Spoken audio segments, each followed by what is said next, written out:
السلام عليكم ورحمة الله وبركاته. بسم الله نحمده ونستعينه ونؤمن به ونتوكل عليه ونعوذ بالله من شرور أنفسنا ومن سيئات أعمالنا. من يهده الله فلا مضل له ومن يضلله فلا هادي له. نشهد أن لا إله إلا الله وحده لا شريك له ونشهد أن سيدنا ومولانا محمدا عبده ورسوله أرسله بالهدى ودين الحق ليظهره على الدين كله ولو كره المشركون.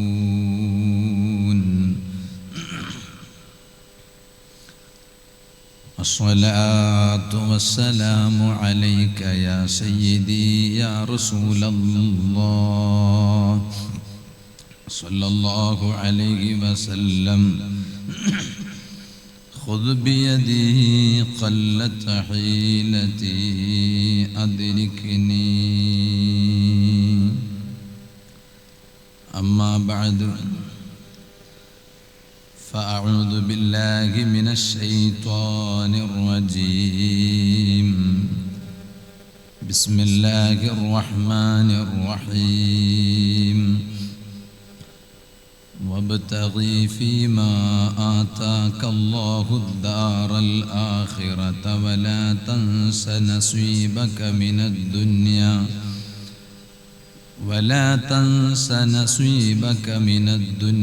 وأحسن كما أحسن الله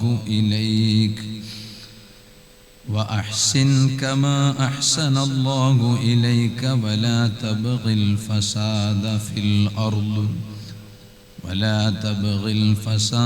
في الأرض إن الله لا يحب المفسدين. صدق الله العلي العظيم. صدق وبلغ رسوله النبي الكريم. ونحن على ما قال ربنا من الشاهدين الشاكرين والحمد لله رب العالمين.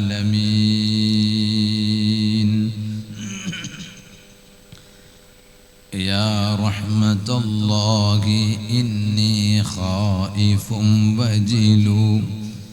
يا نعمة الله إني مفلس آني. وليس لي عمل ألقى العليم به سوى محبتك العظمى وإيماني. يا ربي بالمصطفى بلغ مقاصدنا واغفر لنا ما مضى يا واسع الكرم. مولاي صل وسلم دائما أبدا على حبيبك خير الخلق كلهم.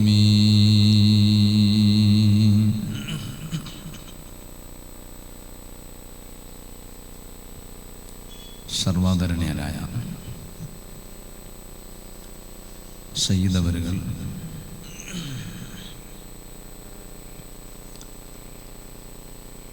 നമ്മുടെ ഈ മഹത്തായ പരിപാടി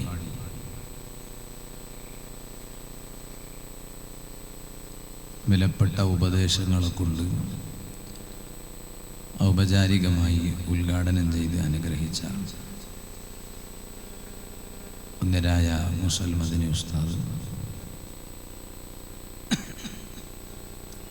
വേദിയിലുള്ള സക്കരിയ ഫൈസി ഉസ്താദ് ഉൾപ്പെടെയുള്ള പ്രഗത്ഭരായ മഹാരഥന്മാരായ ഉസ്താദുമാർ, നേതാക്കൾ, ഉമറാക്കൾ, മുതഅല്ലിമുകൾ, ഈ ഇൽമിൻ്റെ സദസ്സ് ധന്യമാക്കിയ ഉപ്പമാർ, ജ്യേഷ്ഠാനുജന്മാർ, ഉമ്മമാർ, സഹോദരിമാർ, സുഹൃത്തുക്കൾ,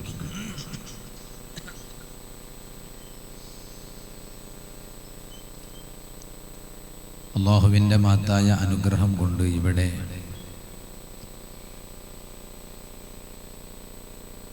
മഞ്ചേശ്വരം ഡിവിഷൻ SSFൻ്റെ സാഹിത്യോത്സവം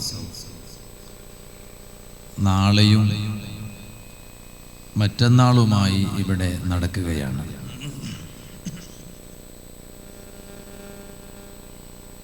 അതിനുവേണ്ടി ഇത്രയും നല്ല സൗകര്യമുള്ള പന്തലും മറ്റും എല്ലാം ഒരുക്കിയിട്ട് ഈ നാട്ടിലെയും പരിസരത്തുള്ള ആളുകൾക്കും അല്ലാഹുവിൻ്റെ ദീനിൻ്റെ കേൾക്കുക എന്ന മഹത്തായ ലക്ഷ്യത്തോടെ സാഹിത്യോത്സവിൻ്റെ മുന്നോടിയായി സംഘടിപ്പിച്ചിട്ടുള്ള ഇൽമിൻ്റെ മജ്ലിസിലാണ് നാം ഒരുമിച്ച് കൂടിയിട്ടുള്ളത്. അല്ലാഹു ഈ സദസ്സ് കാരണം രണ്ട് ലോകത്തും വിജയിക്കുന്ന മുഅ്മിനുകളിൽ നമ്മെ അല്ലാഹു ഉൾപ്പെടുത്തി അനുഗ്രഹിക്കട്ടെ.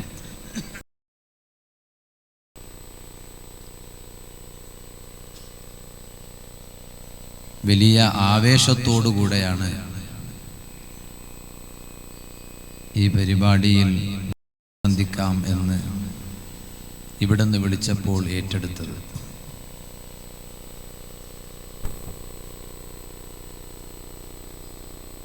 ഇത്തവണ ഹജ്ജിന് പോയി വന്നതിന് ശേഷം, സാധാരണഗതിയിൽ ഹജ്ജിന് പോയി വന്നാലൊക്കെ ഉണ്ടാകുന്ന അവിടുത്തെ കാലാവസ്ഥയും ഇവിടുത്തെ കാലാവസ്ഥയും തമ്മിലുള്ള വ്യത്യാസം, അങ്ങനെ ചുമയും ശക്തമായ കഫക്കെട്ടും എല്ലാം ഉണ്ടായി. അൽഹംദുലില്ലാ ഇപ്പോൾ ചുമയൊക്കെ മാറി. അതിങ്ങനെ ഇടയ്ക്കൊരു ചുമ, അത് മുമ്പ് തന്നെയുള്ള ചുമയാണ്. അത് ഹജ്ജുമായി ബന്ധപ്പെട്ട ചുമ ഒന്നുമല്ല. അങ്ങനെ ഹജ്ജിന് പോയി വന്നതിന് ശേഷമുള്ള 4ാമത്തെ പ്രഭാഷണമാണ് ഇത് എന്ന് ഞാൻ മനസ്സിലാക്കുകയാണ്. ഇന്നലെ ഇവിടെ തൊട്ടടുത്ത് പാവൂരിൽ വന്ന് വഅദ് പറഞ്ഞിരുന്നു. അത് കഴിഞ്ഞ് നേരെ ദർസിൽ പോയി.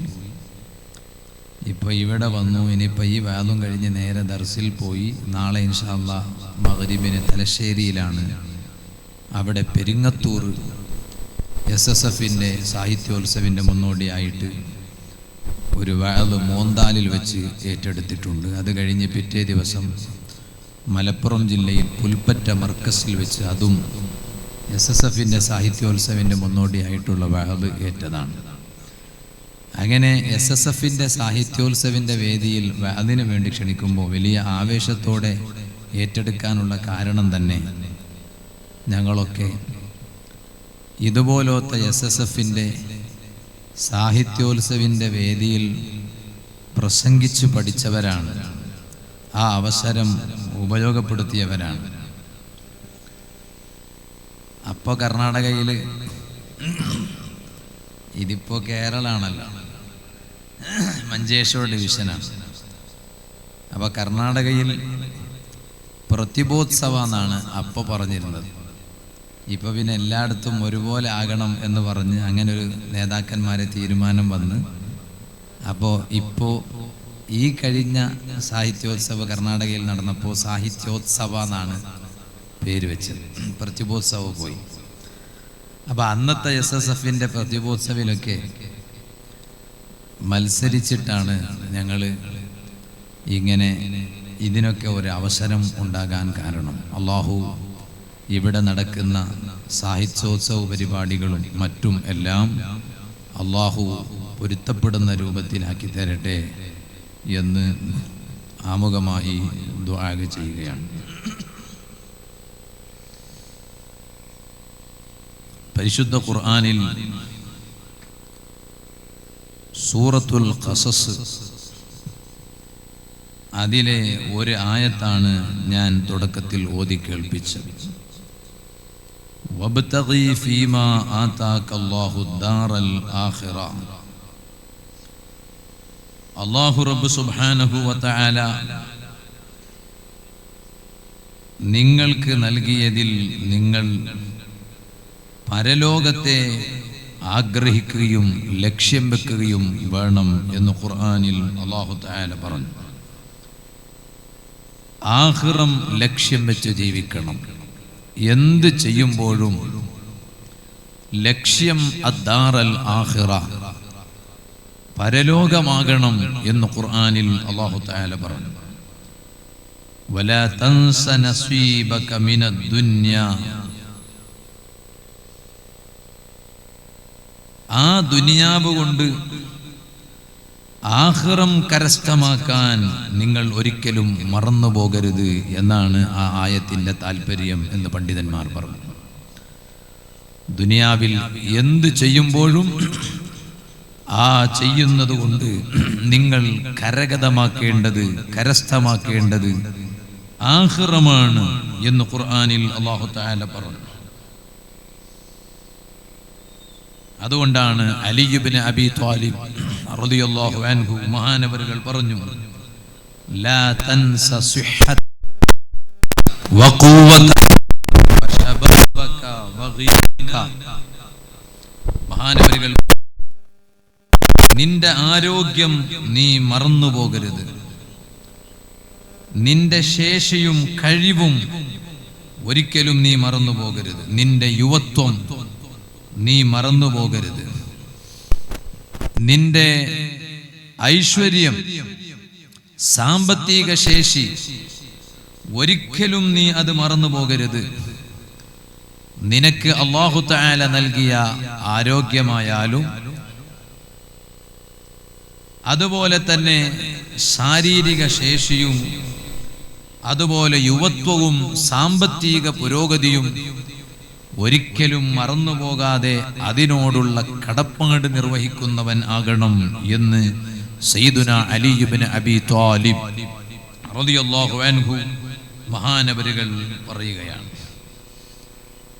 അതുകൊണ്ടാണ് നബി സല്ലല്ലാഹു അലൈഹി വസല്ലമ തങ്ങൾ ഇങ്ങനെ ഉപദേശിച്ചു കൊടുക്കുമ്പോൾ അവിടുന്ന് ഉപദേശിച്ചു കൊടുക്കുന്നു, ഇഗ്തനിം ഖംസൻ ഖബ്ല ഖംസിൻ.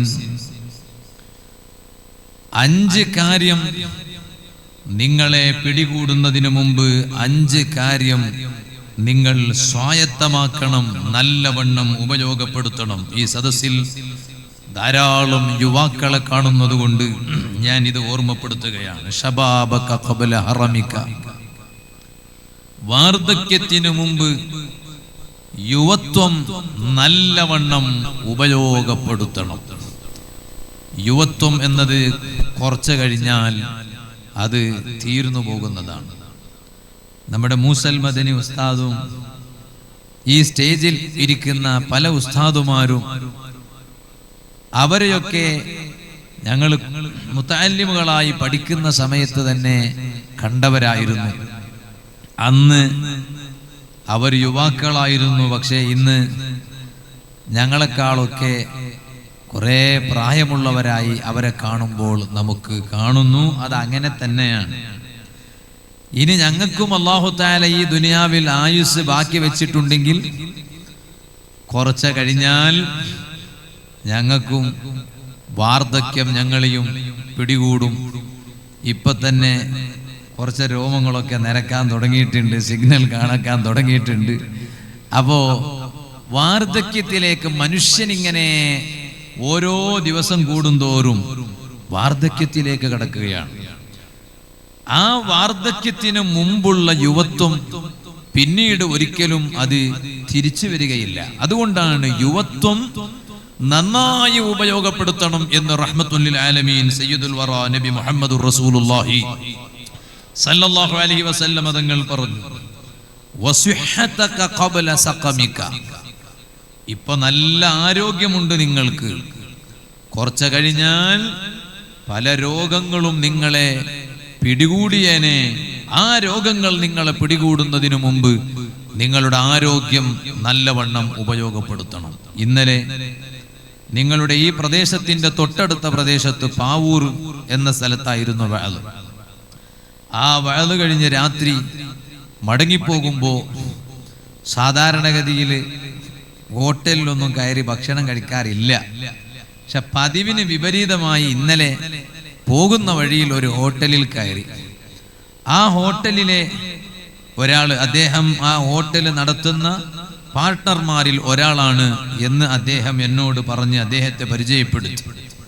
അദ്ദേഹം എൻ്റെ അരികിൽ ഇരുന്ന് അദ്ദേഹം എന്നോട് പറഞ്ഞു, ഉസ്താദേ, എനിക്ക് ഒരു മകൻ ഉണ്ട്. പ്രത്യക്ഷത്തിൽ ആ മകന് ഒരു കുഴപ്പവും ഇല്ല, നിങ്ങളെപ്പോലെ തന്നെ കാണാനുണ്ട്, പ്രത്യക്ഷത്തിൽ ഒരു കുഴപ്പവും കാണുന്നില്ല എന്ന് എന്നോടും എൻ്റെ കൂടെ ഇരിക്കുന്നവരോടും അദ്ദേഹം പറഞ്ഞു. ഞാൻ ചോദിച്ചു, നിങ്ങളുടെ മകന് എത്രയാണ് പ്രായം? എൻ്റെ യുവാക്കൾ മനസ്സിലാക്കാൻ വേണ്ടി ഞാൻ പറയാണ്, എൻ്റെ വഅദ് കേൾക്കുന്ന സഹോദരിമാർ, യുവതികൾ മനസ്സിലാക്കാൻ വേണ്ടി ഞാൻ പറയാണ്. അപ്പൊ അദ്ദേഹം പറഞ്ഞു 23 വയസ്സാണ്. എന്നിട്ട് അദ്ദേഹം പറഞ്ഞു, ഉമ്മാന്റെ ഗർഭപാത്രത്തിൽ ഉള്ള സമയത്ത് തന്നെ ഏത് സമയവും ജീവൻ പോകാൻ ഇടയുണ്ട് എന്ന് ഡോക്ടർമാർ വിധി എഴുതിയ കുട്ടിയാണ് എൻ്റെ മകൻ. ആ മകന്റെ പേര് പറഞ്ഞു, പേര് ഉനൈസ് എന്നാണ്. അല്ലാഹു തആല ആ സഹോദരന് പരിപൂർണമായ ശിഫാ നൽകി അനുഗ്രഹിക്കട്ടെ. അപ്പൊ ആ സഹോദരൻ മകനെ കുറിച്ച് ഇദ്ദേഹം പറയാണ്, ആ മോന്റെ പ്രത്യേകത എന്താണ്? ഹാർട്ട് ഉൾട്ടയാണെന്നാ പറഞ്ഞ. എല്ലാരും ഹാർട്ട് നേരാണെങ്കിൽ എൻ്റെ മോന്റെ ഹാർട്ട് നേരെ ഉൾട്ടയാണ്. ഓക്സിജൻ കുറവാണ്, വല്ലാതെ ശ്വാസമുട്ട് അനുഭവപ്പെടുന്നുണ്ട്. പക്ഷേ എൻ്റെ മകൻ ഡിഗ്രി കംപ്ലീറ്റ് ചെയ്ത് സർട്ടിഫിക്കറ്റ് നേടിയ മോനാണ്. ആ എൻ്റെ മകൻ സർട്ടിഫിക്കറ്റ് വാങ്ങാൻ ചെന്നപ്പോൾ ഞാൻ കൂടെയുണ്ടായിരുന്നു. ആ വാങ്ങിയ സർട്ടിഫിക്കറ്റ് നെഞ്ചിലേക്ക് ചേർത്തി വെച്ച് സന്തോഷം പ്രകടിപ്പിക്കാനുള്ള ആരോഗ്യം പോലും എൻ്റെ മകന് ഇല്ലാതെയായിപ്പോയി. ഞാൻ ആ രംഗം കണ്ട് കരഞ്ഞുപോയി എന്ന് അദ്ദേഹം എന്നോട് പറഞ്ഞിട്ട് എല്ലാ സദസ്സൊന്നും എൻ്റെ മോൻക്ക് വേണ്ടി ദുആ ചെയ്യണം പറഞ്ഞു. അല്ലാഹു തആല ശിഫാ നൽകട്ടെ. ഞാൻ പറഞ്ഞു വന്നത് ഇതാണ് പല ചെറുപ്പക്കാരുടെയും ആരോഗ്യത്തിന്റെ അവസ്ഥ. ഈ അടുത്ത് ഞാൻ യുവാക്കൾ മനസ്സിലാക്കാൻ വേണ്ടി കണ്ട അനുഭവം പറയാം. ഈ അടുത്ത് മംഗലാപുരത്ത് ഒരാൾ വല്ലാതെ നിർബന്ധിച്ചു കൊണ്ടുപോയതുകൊണ്ട് ഒരു ഫ്ലാറ്റിൽ കയറി. അവിടെ ഫർവേസ് എന്ന് പറയുന്ന, എൻ്റെ അറിവ് ശരിയാണെങ്കിൽ എഞ്ചിനീയറാണ്, ഫർവേസ് എന്ന് പറയുന്ന ഒരു ചെറുപ്പക്കാരൻ അവിടുന്ന് ശാരീരികമായി ചലനമില്ലാതെ അവിടുന്ന് ഇങ്ങനെ കിടക്കുകയാണ്. ശരീരമാസകലം മെലിഞ്ഞു പോയിട്ടുണ്ട്. ഞാൻ എന്നെ കൂട്ടിക്കൊണ്ടുപോയ ആളോട് ചോദിച്ചു, ഈ ഫർവേസിന്റെ നേരത്തെയുള്ള ഫോട്ടോ ഒന്ന് കാണിക്കാമോ? നോക്കുമ്പോ നല്ല ആരോഗ്യമുള്ള ഒരു ചെറുപ്പക്കാരനാണ് ഫോട്ടോ കാണിച്ചതെന്ന്. ഇപ്പോ ആ ഫർവേസ് എന്ന് പറയുന്ന ചെറുപ്പക്കാരൻ മാസത്തില് നല്ല വരുമാനം ഉണ്ടായിരുന്ന ചെറുപ്പക്കാരനാണ്. എന്തോ ഒരു അസുഖം പിടികൂടിയിട്ട് അവിടുന്ന് ചലനമറ്റ് കിടക്കുകയാണ്. ശരീരമാസകലം മെലിഞ്ഞു പോയിട്ടുണ്ട്. ഡോക്ടർമാരൊരു പ്രതീക്ഷയും പറയുന്നില്ല എന്നെല്ലാം പറഞ്ഞു. അല്ലാഹുവേ, നീ അവർക്ക് പരിപൂർണ ശിഫാ നൽകണം റഹ്മാനെ. എന്തിനാണ് ഞാനിത് പറഞ്ഞത്? ഏത് സമയത്തും ഇതുപോലത്തെ അസുഖങ്ങൾ നമ്മെ പിടികൂടാൻ സാധ്യതയുണ്ട്. അല്ലാഹു നമ്മെ എല്ലാം സലാമത്താക്കി തരട്ടെ. പക്ഷേ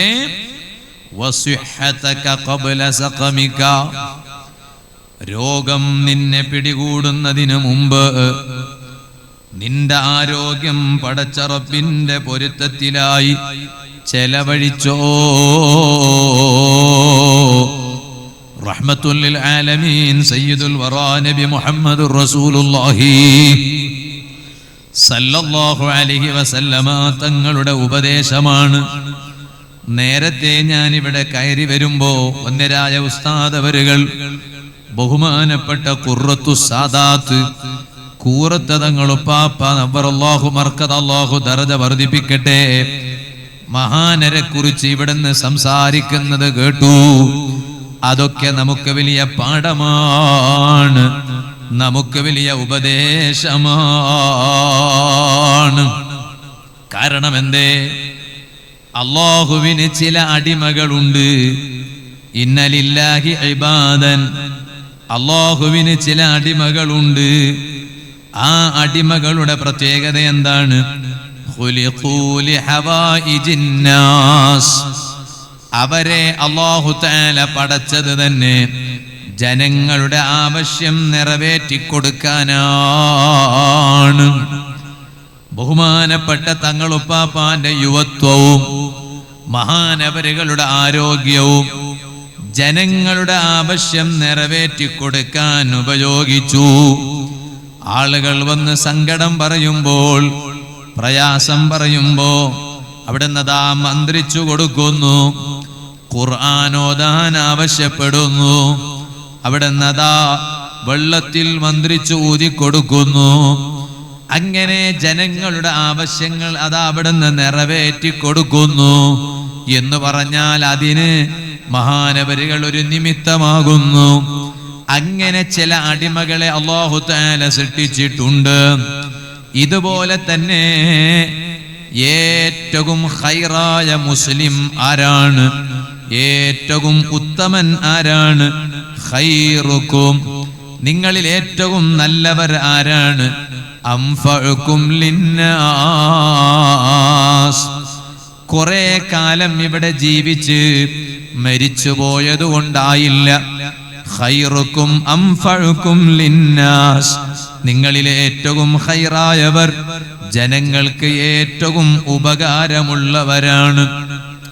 എന്നെ കൊണ്ട് ജനങ്ങൾക്ക് ഉപകാരമുണ്ടാകണം, നിങ്ങളെ കൊണ്ട് ജനങ്ങൾക്ക് ഉപകാരമുണ്ടാകണം. ഇസ്ലാമിൽ ഏറ്റവും നല്ല കാര്യം ഏതാണ്? സ്വഹാബത്ത് നബി സല്ലല്ലാഹു അലൈഹി വസല്ലമ തങ്ങളോട് ചോദിച്ചപ്പോ ഇദ്ഖാലുസ് സുറൂരി ഫീ ഖൽബിൽ മുഅ്മിൻ, ഒരു മുഅ്മിനായ മനുഷ്യന്റെ ഖൽബിൽ സന്തോഷം പ്രവേശിപ്പിക്കുക, സന്തോഷമിട്ടു കൊടുക്കുക, അതാണ് ഇസ്ലാമിലെ ഏറ്റവും നല്ല കാര്യം. ഓ യുവാക്കളെ, ബഹുമാനപ്പെട്ട തങ്ങളുപ്പാപ്പ അവിടുത്തെ ആയുസ്സിനിടയിൽ ജീവിതകാലത്ത് എത്ര ആളുകളുടെ മനസ്സിലാണ് സന്തോഷമിട്ട് കൊടുത്തത്. കുട്ടികളില്ല എന്ന് സങ്കടം വന്നു പറഞ്ഞ ആളുകൾക്ക് പലതും അവിടുന്ന് നിർദ്ദേശിച്ചു കൊടുക്കുന്നു. അതനുസരിച്ചതാ കുട്ടികൾ ഉണ്ടാകുന്നു. അതുപോലെ മാരകമായ രോഗം കൊണ്ട് പ്രയാസപ്പെടുന്ന പലരും, ഇതുപോലെ നിത്യരോഗികളായ പലരും മഹാനവരുകളുടെ അരികിൽ വന്ന് ആവലാതി പറയുമ്പോ അവിടുന്ന് അതാ നിർദ്ദേശനം നൽകുന്നു, മന്ത്രിക്കുന്നു, ചൊല്ലിപ്പറയാൻ പറയുന്നു. അതിന്റെ ബറക്കത്തുകൊണ്ട് അവരുടെ രോഗം മാറുന്നു. ആ രോഗം മാറുമ്പോൾ അവരുടെ മനസ്സിൽ എന്തൊരു സന്തോഷമാണ്. ആ സന്തോഷം തങ്ങളവരുകൾ ആ ഈമാനുള്ള ജനങ്ങളുടെ ഖൽബിൽ ഇട്ടുകൊടുക്കുന്നു. ഇതിനേക്കാൾ ഖൈറായത് വേറെയില്ല. അതുകൊണ്ടല്ലേ ആ ജനങ്ങൾക്ക് മഹാനരിൽ ഉണ്ടായിരുന്ന അംഗീകാരം. വളരെ ചെറിയ കാലമല്ലേ ജീവിച്ചത്.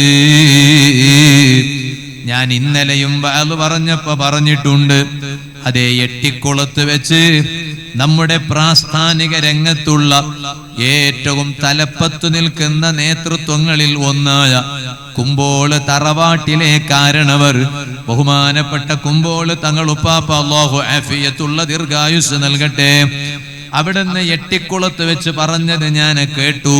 അതിന്റെ ഒരു വീഡിയോ കേട്ടതാണ്. വളരെ പെട്ടെന്നങ്ങ് പൊന്തി പെട്ടെന്നങ്ങ് അസ്തമിച്ചു പോയ സൂര്യ തേജസ് എന്നാണ് ബഹുമാനപ്പെട്ട കൂറത്ത തങ്ങളുപ്പാപ്പാനെ കുറിച്ച് മഹാനവരുകൾ പറഞ്ഞത്. വളരെ ചെറിയ കാലയളവ് ജീവിച്ചു. 63 വയസ്സ് പിന്നിട്ടു 64ആയി. അപ്പോഴേക്ക് ലോകത്തോട് വിട പറയുകയാണ്. പക്ഷേ ആ ചെറിയ കാലയളവിനിടയിൽ അവിടുന്ന് എത്ര ആളുകളെയാണ് അനുയായിയായി ഉണ്ടാക്കിയെടുത്തത്. അതിന് തെളിവല്ലേ മഹാനവരുകൾ ലോകത്തോട് വിട പറഞ്ഞപ്പോ അവിടുത്തെ ജനാസയുടെ അരികിൽ ഒരുമിച്ചു കൂടിയ ആളുകൾ എത്രയാണ്, ജനാസ നിസ്കരിക്കാൻ വന്നവർ എത്രയാണ്. ഉള്ളാളത്തേക്ക് കൊണ്ടുവരുമ്പോൾ ആർക്കും പ്രതീക്ഷയില്ല ബഹുമാനപ്പെട്ട തങ്ങളുപ്പാപ്പാന്റെ ജനാസയെ കാണിച്ചു തരും എന്ന്. ജനാസയെ കാണണമെന്ന് ആഗ്രഹിച്ച് അവിടെ ഒരുമിച്ചു കൂടിയ ധാരാളം സ്നേഹജനങ്ങൾ, പക്ഷേ കാണിക്കൂല എന്ന് ഉറപ്പിച്ചിട്ട് പോലും അവരാരും മടങ്ങിപ്പോയില്ല. മണിക്കൂറുകളോളം പള്ളിയിലും പള്ളി പരിസരത്തും മഹാനവരുകളുടെ ജനാസയുടെ വരവും പ്രതീക്ഷിച്ച് കാത്തിരിക്കുകയാണ്. എന്നിട്ട് ജനാസ നിസ്കാരത്തിൽ സംബന്ധിക്കുന്നു, തഹ്ലീൽ ചൊല്ലുന്നു. എത്ര സ്ഥലങ്ങളിലാണ്? 4 സ്ഥലങ്ങളിൽ ജനാസ നിസ്കാരം നടന്നു. അതെല്ലാം കൂടി ഒറ്റ സ്ഥലത്തായിരുന്നെങ്കിൽ എന്തായിരുന്നു അവസ്ഥ? നിങ്ങളൊന്ന് ആലോചിച്ചു നോക്ക്. എത്ര ആളുകളെ ഉണ്ടാക്കിയിട്ടാണ് മഹാനവരുകൾ ലോകത്തോട് വിട പറഞ്ഞത്. അതാണ് ചില ആളുകൾക്ക് ദുനിയാവിൽ അല്ലാഹു തആല ഭൂമിയിൽ വലിയ അംഗീകാരം കൊടുക്കും. അതുകൊണ്ടാണ് അല്ലാഹു തആല പറഞ്ഞില്ലേ, അല്ലാഹു ഒരാളെ ഇഷ്ടപ്പെട്ടാൽ ആ റബ്ബ് ജിബ്രീൽ അലൈഹിസ്സലാമിനെ വിളിച്ചിട്ട് പറയും, ഇന്നി ഉഹിബ്ബു ഫുലാനൻ, ഞാൻ ഇന്നയാളെ സ്നേഹിക്കുന്നു, അതുകൊണ്ട് നിങ്ങൾ എന്ത് ചെയ്യണം? നിങ്ങൾ ഫഅഹിബ്ബൂഹു, അയാളെ നിങ്ങളും സ്നേഹിക്കണം. ജിബ്രീൽ അലൈഹിസ്സലാം എല്ലാ മലക്കുകളെ വിളിച്ചിട്ട് പറയാണ്, മലക്കുകളെ, അല്ലാഹു തആല ഇന്നയാളെ സ്നേഹിക്കുന്നു, അതുകൊണ്ട് എല്ലാരോടും സ്നേഹിക്കാൻ പറഞ്ഞിട്ടുണ്ട് എന്ന് പറഞ്ഞിട്ട്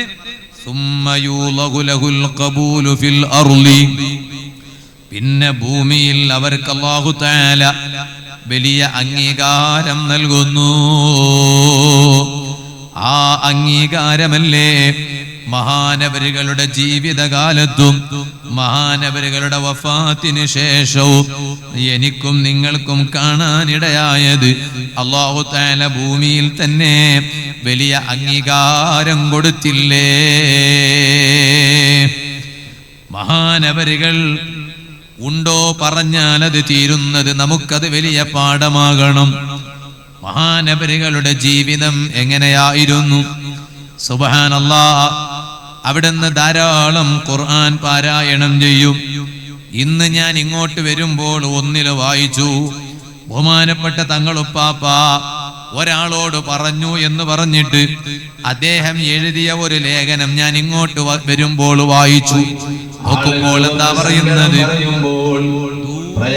പരിപാടി എന്നെ ആളുകൾ ക്ഷണിച്ചാൽ വേഗം ഞാൻ ഏറ്റെടുക്കും. തങ്ങളുപ്പാപ്പ പറയാണ്, കുറെ ദൂരെ നിന്ന് ആളുകൾ ക്ഷണിച്ചാൽ, പരിപാടിക്ക് ക്ഷണിച്ചാൽ ഞാൻ വേഗം ഏറ്റെടുക്കും. എന്ത് ഏറ്റെടുക്കാൻ കാരണം? അപ്പൊ വണ്ടിയിൽ കുറെ യാത്ര ചെയ്യാൻ പറ്റുമല്ലോ. ആ യാത്ര ചെയ്യുന്ന സമയത്ത് കുറെ അങ്ങ് ഖുർആൻ ഓതാൻ പറ്റും. അപ്പൊ ദീർഘനേരം ഖുർആൻ ഓതാൻ ഒരു അവസരം ഉണ്ടാവും. യാത്രയിലാവുമ്പോ പിന്നെ ഇങ്ങനെ ഓതുമ്പോ അറിയൂല. അതുകൊണ്ടാണ് ദൂരെ നിന്ന് ആളുകൾ പരിപാടിക്ക് ക്ഷണിച്ചാൽ വേഗം ഏറ്റെടുക്കാൻ കാരണം. അപ്പൊ ഈ കൂടെയുള്ള ആളുകളൊക്കെ ചോദിച്ചു, അല്ല തങ്ങളപ്പ, നിങ്ങൾ ഇത്രയെല്ലാം ഖുർആൻ ഓതിയിട്ട് ഇത് ആരുടെ പേരിലൊക്കെയാണ് ഹദിയ ചെയ്യുക? അപ്പൊ മഹാനവരുകൾ പറയാണ്, ഞാൻ എല്ലാ ഔലിയാക്കളെ പേരിലും ഹദിയ ചെയ്ത് കഴിഞ്ഞിട്ടുണ്ട്. എല്ലാ ഔലിയാക്കളെ പേരിലും ഈ ഓതിയത് ഹദിയ ചെയ്ത് കഴിഞ്ഞിട്ടുണ്ട്. നിങ്ങളൊന്ന് ആലോചിച്ചു നോക്ക്. ഇവിടെ ചില ആളുകൾ മുസ്ലിംകളാണെന്ന് പറഞ്ഞു നടക്കുന്ന ആളുകൾ തന്നെ പറയാണ്, കുത്തുബിയത്ത് ചൊല്ലാൻ പാടില്ല, കുത്തുബിയത്ത് ചൊല്ലിയ ആൾക്ക് ഈമാൻ കിട്ടിയിട്ട് മരിക്കാൻ കഴിയില്ല, ഔലിയാക്കളെ അവലംബിക്കാൻ പാടില്ല, ഔലിയാക്കളെ അവലംബിച്ച ആൾക്ക് ഈമാൻ കിട്ടിയിട്ട് മരിക്കാൻ കഴിയില്ല. ബഹുമാനപ്പെട്ട തങ്ങളുപ്പാപ്പാന്റെ വഫാത്ത് നേരിൽ കണ്ട് അനുഭവിച്ച ആളുകൾ പരസ്യമായി പറയാണ്, മക്കളടക്കം, ബാപ്പ മരിക്കണതിന് മുമ്പ് ശൈഖ് ജീലാനി തങ്ങളുടെ പേരുച്ചരിക്കുന്നു. അതിനുശേഷം ലാ ഇലാഹ ഇല്ലല്ലാഹ്, അല്ലാഹ് അല്ലാഹ് എന്ന കലിമത്തു തൗഹീദ് ഉറക്കെ എങ്ങ് ചൊല്ലി മരിക്കുകയാണ്. സുബ്ഹാനല്ലാഹ്. ബഹുമാനപ്പെട്ട കൂറത്ത് തങ്ങളുപ്പാപ്പ എത്ര കുത്തുബിയത്തിന്റെ സദസ്സിനാണ് നേതൃത്വം നൽകിയിരുന്നത്. ഇവിടെ തന്നെ നേരത്തെ ഉസ്താദ് സംസാരിച്ചപ്പോ പറഞ്ഞില്ലേ, നേരത്തെ ഞങ്ങൾ തീരുമാനിച്ചത് ബഹുമാനപ്പെട്ട തങ്ങളുപ്പാപ്പാനെയാണ് ഇവിടത്തെ സദസ്സിന് നേതൃത്വം നൽകാൻ ഞങ്ങൾ ഉദ്ദേശിച്ചിരുന്നത്, മഹാനവരുകളെയാണ് എന്ന് പറഞ്ഞില്ലേ. ഞാന് ബൈത്തടക്കത്ത് ഓതിപ്പടിക്കുന്ന സമയത്ത് അതിന്റെ തൊട്ടടുത്താണ് ഈ കൂറ എന്ന പ്രദേശം. അന്ന് ബഹുമാനപ്പെട്ട തങ്ങളുപ്പാപ്പ ആ പരിസരത്ത് വീടുകളിൽ പോലും കുത്തുബിയത്ത് നടക്കുമ്പോൾ കുത്തുബിയത്തിന് നടക്കുന്ന വീട്ടിൽ നേതൃത്വം നൽകാൻ മഹാനവരുകളാ വരിക. ആ ഭാഗത്തൊക്കെ ഖുത്ബിയത്ത് ജീവസുറ്റതാക്കിയത് തന്നെ മഹാനവരികളാണ്. നേതൃത്വം നൽകാൻ വീടുകളിൽ ഖുത്ബിയത്തിന് നേതൃത്വം നൽകാൻ തങ്ങളുപ്പാപ്പ വരും. ആ ഖുത്ബിയത്ത് ജീവിതത്തിൽ നിത്യമാക്കിയ ബഹുമാനപ്പെട്ട ശൈഖ് മുഹയ്യിദ്ദീൻ അബ്ദുൽ ഖാദിർ ജീലാനി ഖദ്ദസല്ലാഹു സിർറഹുൽ അസീസ് മഹാനവരികളോട് വലിയ ബന്ധം സ്ഥാപിച്ച ബഹുമാനപ്പെട്ട തങ്ങളുപ്പാപ്പ വഫാത്താകുമ്പോ ഉറക്കെ കലിമ ചൊല്ലിയിട്ടാ മരിച്ചത്. എന്റെ ഉമ്മമാര് വാത് കേൾക്കുന്നുണ്ടാകുമല്ലോ, സഹോദരിമാര് വാത് കേൾക്കുന്നുണ്ടാകുമല്ലോ. ഇന്നിപ്പോ എല്ലാ ഗ്രൂപ്പുകളാണ്, വാട്സപ്പ് ഗ്രൂപ്പ്. എന്താണ്, ഒരു നാടുണ്ടായാൽ ഇപ്പൊ ഈ സ്ഥലത്തിന്റെ പേരെന്താണ്, മജിർപ്പള്ള. അപ്പൊ മജിർപ്പള്ള ഫ്രണ്ട്സ് എന്ന് പറഞ്ഞിട്ട് ഒരു വാട്സപ്പ് ഗ്രൂപ്പ് ഉണ്ടാക്കുകയാണ്. ഉദാഹരണം പറയാം, ഇവിടെ അങ്ങനെ ഒരു ഗ്രൂപ്പ് ഉണ്ടോ ഇല്ലെന്നൊന്നും എനിക്കറിയില്ല കേട്ടോ, ഉദാഹരണം പറയാം. അപ്പൊ ആ ഗ്രൂപ്പിന്റെ പ്രത്യേകത എന്താണെന്ന് ചോദിച്ചാൽ എല്ലാ ആളുകളും അതിലുണ്ടാവും. കാരണം ഫ്രണ്ട്സ് ആണല്ലോ. ഫ്രണ്ട്സ് ആവുമ്പോ സുന്നികളുണ്ടാവും, സുന്നികളല്ലാത്തവരുണ്ടാവും, എല്ലാവരും ഉണ്ടാവും. അപ്പൊ അതില് ഒരുപാട് ആശയക്കുഴപ്പമുണ്ടാക്കാൻ ശ്രമിക്കുന്ന ആളുകൾ ഉണ്ടാകും. അപ്പൊ അങ്ങനെ പലതും വീഡിയോകൾ അതിലേക്ക് ഷെയർ ചെയ്യും. സ്ത്രീകളുടെ ഭാഗത്തേക്ക് ബക്കറ്റ് കൊണ്ടുപോകുന്നു. അപ്പൊ ഇനി കൂടുതൽ നേരമൊന്നും സംസാരിക്കാൻ അവസരമില്ല എന്നാ പറഞ്ഞതിന്റെ അർത്ഥം. അപ്പൊ ഉമ്മമാര് ഏത് ഭാഗത്താണ് അപ്പുറം ഉമ്മമാർക്ക് പ്രത്യേകം പന്തല് തന്നെ നല്ല സൗകര്യത്തോട് തന്നെ ഒരുക്കി വെച്ചിട്ടുണ്ട്. അപ്പൊ ഉമ്മമാരെ ഞങ്ങളെ ഭാഗത്തേക്ക് ബക്കറ്റ് കൊണ്ടുവരുന്നു, നല്ല സംഭാവന അതിൽ നിക്ഷേപിക്കുക. അല്ലാഹു തആല നിങ്ങളുടെ എല്ലാ കാര്യങ്ങളും അല്ലാഹു റാഹത്താക്കി തരട്ടെ. അപ്പൊ ഒരു നാട്ടിലെ ഫ്രണ്ട്സ് എന്ന് പറഞ്ഞിട്ട് ഒരു ഗ്രൂപ്പ് ഉണ്ടാക്കും. എന്നിട്ട് എല്ലാവരും പാർട്ട്ണർമാരും ബിസിനസ്സുകാരും എല്ലാവരും ആ ഗ്രൂപ്പിലുണ്ടാകും. ഇപ്പൊ ഇന്നത്തെ അവസ്ഥയാണിത്. ബിദ്അത്ത് വല്ലാതെ കയറിക്കൂടുന്ന ഒരവസ്ഥ പറയാണ്. അപ്പൊ എല്ലാവരും ആ ഗ്രൂപ്പിലുണ്ടാവും. എന്നിട്ടോ നമ്മൾ ഫ്രണ്ട്സുമാരാണല്ലോ, കുഴപ്പമില്ല എന്നാണ്. എന്നിട്ട് പുത്തനാശയക്കാരൻ അതിൽ അവന്റെ ആശയം ഇങ്ങനെ കുത്തിവെക്കാൻ തുടങ്ങും. ഓരോ ക്ലിപ്പിടും, പലതും അതിൽ ഷെയർ ചെയ്യും. അപ്പോഴേക്ക് ഇവൻ എന്തൊക്കെയോ തോന്നുകയാണ്, അതിലുള്ള ആളുകൾക്ക് പലതും തോന്നുകയാണ്. ഞാൻ പറയട്ടെ, അത്തരത്തിലുള്ള ഗ്രൂപ്പിൽ നിങ്ങൾ പെട്ടുപോയി ഈമാൻ നഷ്ടപ്പെടുത്തി കളയരുത്. ഇത് പറയുമ്പോ ചിലപ്പോ അവര് പറയും, കണ്ടാ ഇവർക്ക് പേടിയാണ്, ഞങ്ങളെ ക്ലിപ്പ് കേട്ടാല് സുന്നികളൊക്കെ ബിദ്അത്തുകാരായി മാറും എന്ന പേടി ഇവർക്കുള്ളത് കൊണ്ടാണ് അത് പറയുന്നത്. പേടി തന്നെയാണ്. കാരണം ഒരാൾ ബിദ്അത്തുകാരനായാല് പിന്നെ തൗബ ചെയ്യാതെ അതോടുകൂടെ മരിച്ചാൽ അയാൾക്ക് ഈമാൻ കിട്ടിയിട്ട് മരിക്കാൻ കഴിയോ? ഇതിനേക്കാൾ വലിയ പേടി വേറെന്താണ് എന്ന് കരുതിയിട്ട് തന്നെയാണ് അത് പറയുന്നത് തന്നെ. അത് എല്ലാ മുസ്ലിം സഹോദരന്മാരും സഹോദരിമാരും വളരെ ഗൗരവത്തിൽ ചിന്തിക്കണമെന്ന് സാന്ദർഭികമായി ഞാൻ ഓർമ്മപ്പെടുത്തുന്നു. ഞാൻ പറഞ്ഞു വന്ന വിഷയം മറക്കണ്ട. ബഹുമാനപ്പെട്ട തങ്ങളുപ്പാപ്പ ഉറക്കെ കലിമ ചൊല്ലിയിട്ടല്ലേ മരിച്ചത്. ഒരു ഉമ്മാക്കും സംശയം തോന്നണ്ട, കുത്തുബിയത്ത് ചൊല്ലിയ ആൾക്ക് ഈമാൻ കിട്ടി മരിക്കാൻ കഴിയില്ല എന്ന്. ജീവിതത്തിൽ കുത്തുബിയത്ത് പതിവാക്കിയ ബഹുമാനപ്പെട്ടവർ മഹാനവരുകൾ ഉറക്കെ കലിമ ചൊല്ലിയിട്ടാണ് മരിക്കുന്നത്. അള്ളാഹു നമുക്ക് ഈമാനോടുകൂടെയുള്ള മരണം നൽകട്ടെ. ഞാൻ പറഞ്ഞ വിഷയം മറക്കണ്ട. അപ്പോ ബഹുമാനപ്പെട്ട തങ്ങളുപ്പാപ്പ അവിടെ നിന്ന് ഇങ്ങനെ പറയാണ്, ശാഫിഈ ഇമാം റളിയല്ലാഹു അൻഹു പരിശുദ്ധ റമളാനിൽ 60 ഖത്തം തീർത്തിട്ടുണ്ട്. അപ്പൊ എനിക്കും ഒന്ന് നടക്കുമോന്ന് ഞാനൊന്ന് നോക്കട്ടെ എന്ന് പറഞ്ഞിട്ട് ഇങ്ങനെ നോക്കിയിട്ട് റമളാനിൽ 28 ഖത്തും തീർത്തു എന്ന് പറഞ്ഞു. നിങ്ങളൊന്ന് ആലോചിച്ചോ, പരിശുദ്ധ റമളാനിലെ 28 ഖത്തും. റമളാനിൽ 28 ഖത്തും തീർക്കും. അത് ചിലപ്പോൾ ഞങ്ങളുടെ കൂട്ടത്തിൽ പലരും റമളാനിൽ ഇങ്ങനെ ധാരാളം ഖത്തും തീർക്കും. ഒരു റമളാൻ കഴിഞ്ഞാൽ പിന്നെ ഖത്തുമ് തുടങ്ങണമെങ്കിൽ അടുത്ത റമളാൻ വരണം. തങ്ങൾ അങ്ങനെയല്ല, എല്ലാ മാസവും ഖത്തുമാണ്. എന്നാലോ അവിടുന്ന് വഫാത്തായിട്ടുണ്ടെന്നത് ശരിയാണ്, മരണം ഹക്കാണ്.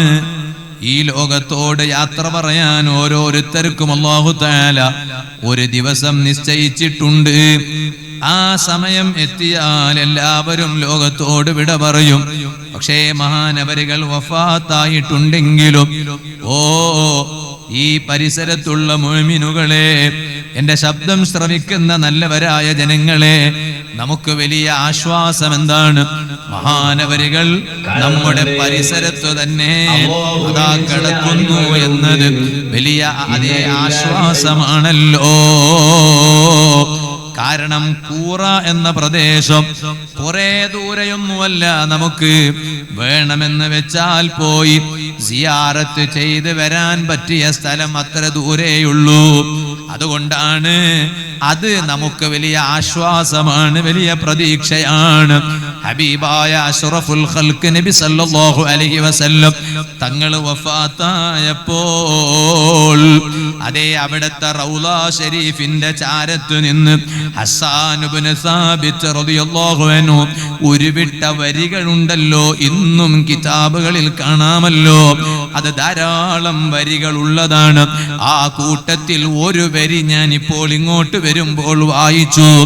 വലഖദ് വലദ്നാഹു വഫീനാ ഖബ്റുഹു. അതിന്റെ അപ്പുറം ബാക്കിയും ഉണ്ട്. അതിന്റെ ആദ്യ ഭാഗം അങ്ങനെയാണ്. വലഖദ് വലദ്നാഹു വഫീനാ ഖബ്റുഹു. ഹബീബായ സല്ലല്ലാഹു അലൈഹി വസല്ലമങ്ങൾ അതേ വഫാത്തായി എന്നത് ശരിയാണ്. പക്ഷേ ഞങ്ങൾക്കുള്ളൊരു പ്രതീക്ഷ എന്താണ്? റൗള ഷരീഫിന്റെ ചാരത്ത് ഹസ്സാൻ ഇബ്നു സാബിത്ത് റളിയല്ലാഹു അൻഹു പറയാണ്, അതേ ഞങ്ങൾക്കിടയിൽ തന്നെ ജനിച്ചു നബി സല്ലല്ലാഹു അലൈഹി വസല്ലം. ഇപ്പൊ ഇതാ വഫാത്തായിട്ടുണ്ടെങ്കിലും ഞങ്ങൾക്കൊരു പ്രതീക്ഷ എന്താണ്? വഫീനാ ഖബ്റുഹു. അവിടുത്തെ ഖബ്റു ഷരീഫ് ഉണ്ടല്ലോ, അത് ഞങ്ങൾക്കിടയിൽ തന്നെ ഉണ്ട് എന്നത് ഞങ്ങൾക്ക് വലിയ പ്രതീക്ഷയാണ്. ആ ലോക നേതാവായ നബി സല്ലല്ലാഹു അലൈഹി വസല്ലമ തങ്ങളുടെ അതേ പേരക്കുട്ടിയായ തങ്ങളവരുകൾ വഫാത്തായപ്പോഴും അവിടുന്ന് സ്നേഹിക്കുന്ന സ്നേഹജനങ്ങളായ ഞങ്ങൾക്കും പറയാനുള്ളത് അതാണ്. വലഖദ് വലദ്നാഹു വഫീനാ ഖബ്റുഹു. ഞങ്ങൾക്കിടയിൽ ജനിച്ച മഹാനവരുകൾ അവിടുത്തെ ഖബർ ഞങ്ങൾക്കിടയിൽ തന്നെ ഉണ്ടല്ലോ. ഓ വയല് കേൾക്കുന്ന ചെറുപ്പക്കാരെ, ഈമാനുള്ള കരളിന്റെ കഷ്ണങ്ങളായ യുവാക്കളെ, എന്തിനാണ് ഞാനിത് പറഞ്ഞത്? അവിടുത്തെ ഈ ചുരുങ്ങിയ ആയുസ്സിനിടയിൽ പലതും നേടേണ്ടുന്നത് പലതും അവിടുന്ന് നേടിയല്ലോ.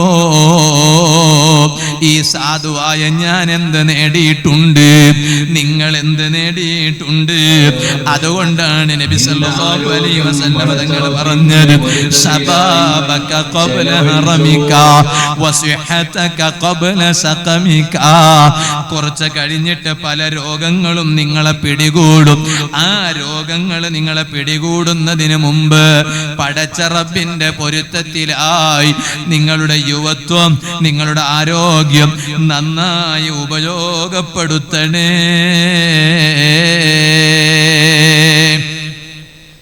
ആരോഗ്യം റബ്ബിന്റെ പൊരുത്തത്തിന് വേണ്ടി ചെലവഴിക്കണം. ഇത് ഏത് മാസമാണ്? മുഹറം മാസമാണ്.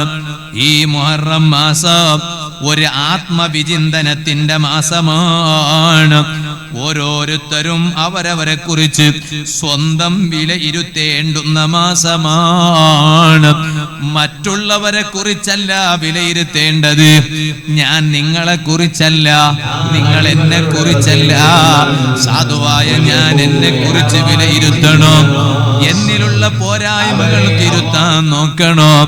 ഇനിയുള്ള ആയുസ് എത്രയാണെന്നറിയില്ലല്ലോ. ഈ ആയുസ്സിനിടയിൽ എനിക്ക് എൻ്റെ ആഖിറത്തേക്ക് പലതും നേടിയെടുക്കാൻ കഴിയണം എന്ന വലിയ ചിന്തയോടെയല്ലേ ജീവിക്കേണ്ടത്. മുഹറം ഒരു പുതിയ വർഷം വരുമ്പോ അത് ആത്മവിചിന്തനത്തിന് വേണ്ടിയല്ലേ നന്നായി ഉപയോഗപ്പെടുത്തേണ്ടത്. ആത്മവിചിന്തനത്തിന് വേണ്ടി ഉപയോഗപ്പെടുത്തണം. ഹജ്ജിന് പോയി വന്ന ഒരാള് അദ്ദേഹം ഞാൻ ഹജ്ജിന് പോയി വന്നല്ലോ എന്ന കേവലം വലിയ പ്രതീക്ഷയോടെ മാത്രം ജീവിച്ചാ മതിയോ? പറ്റൂല.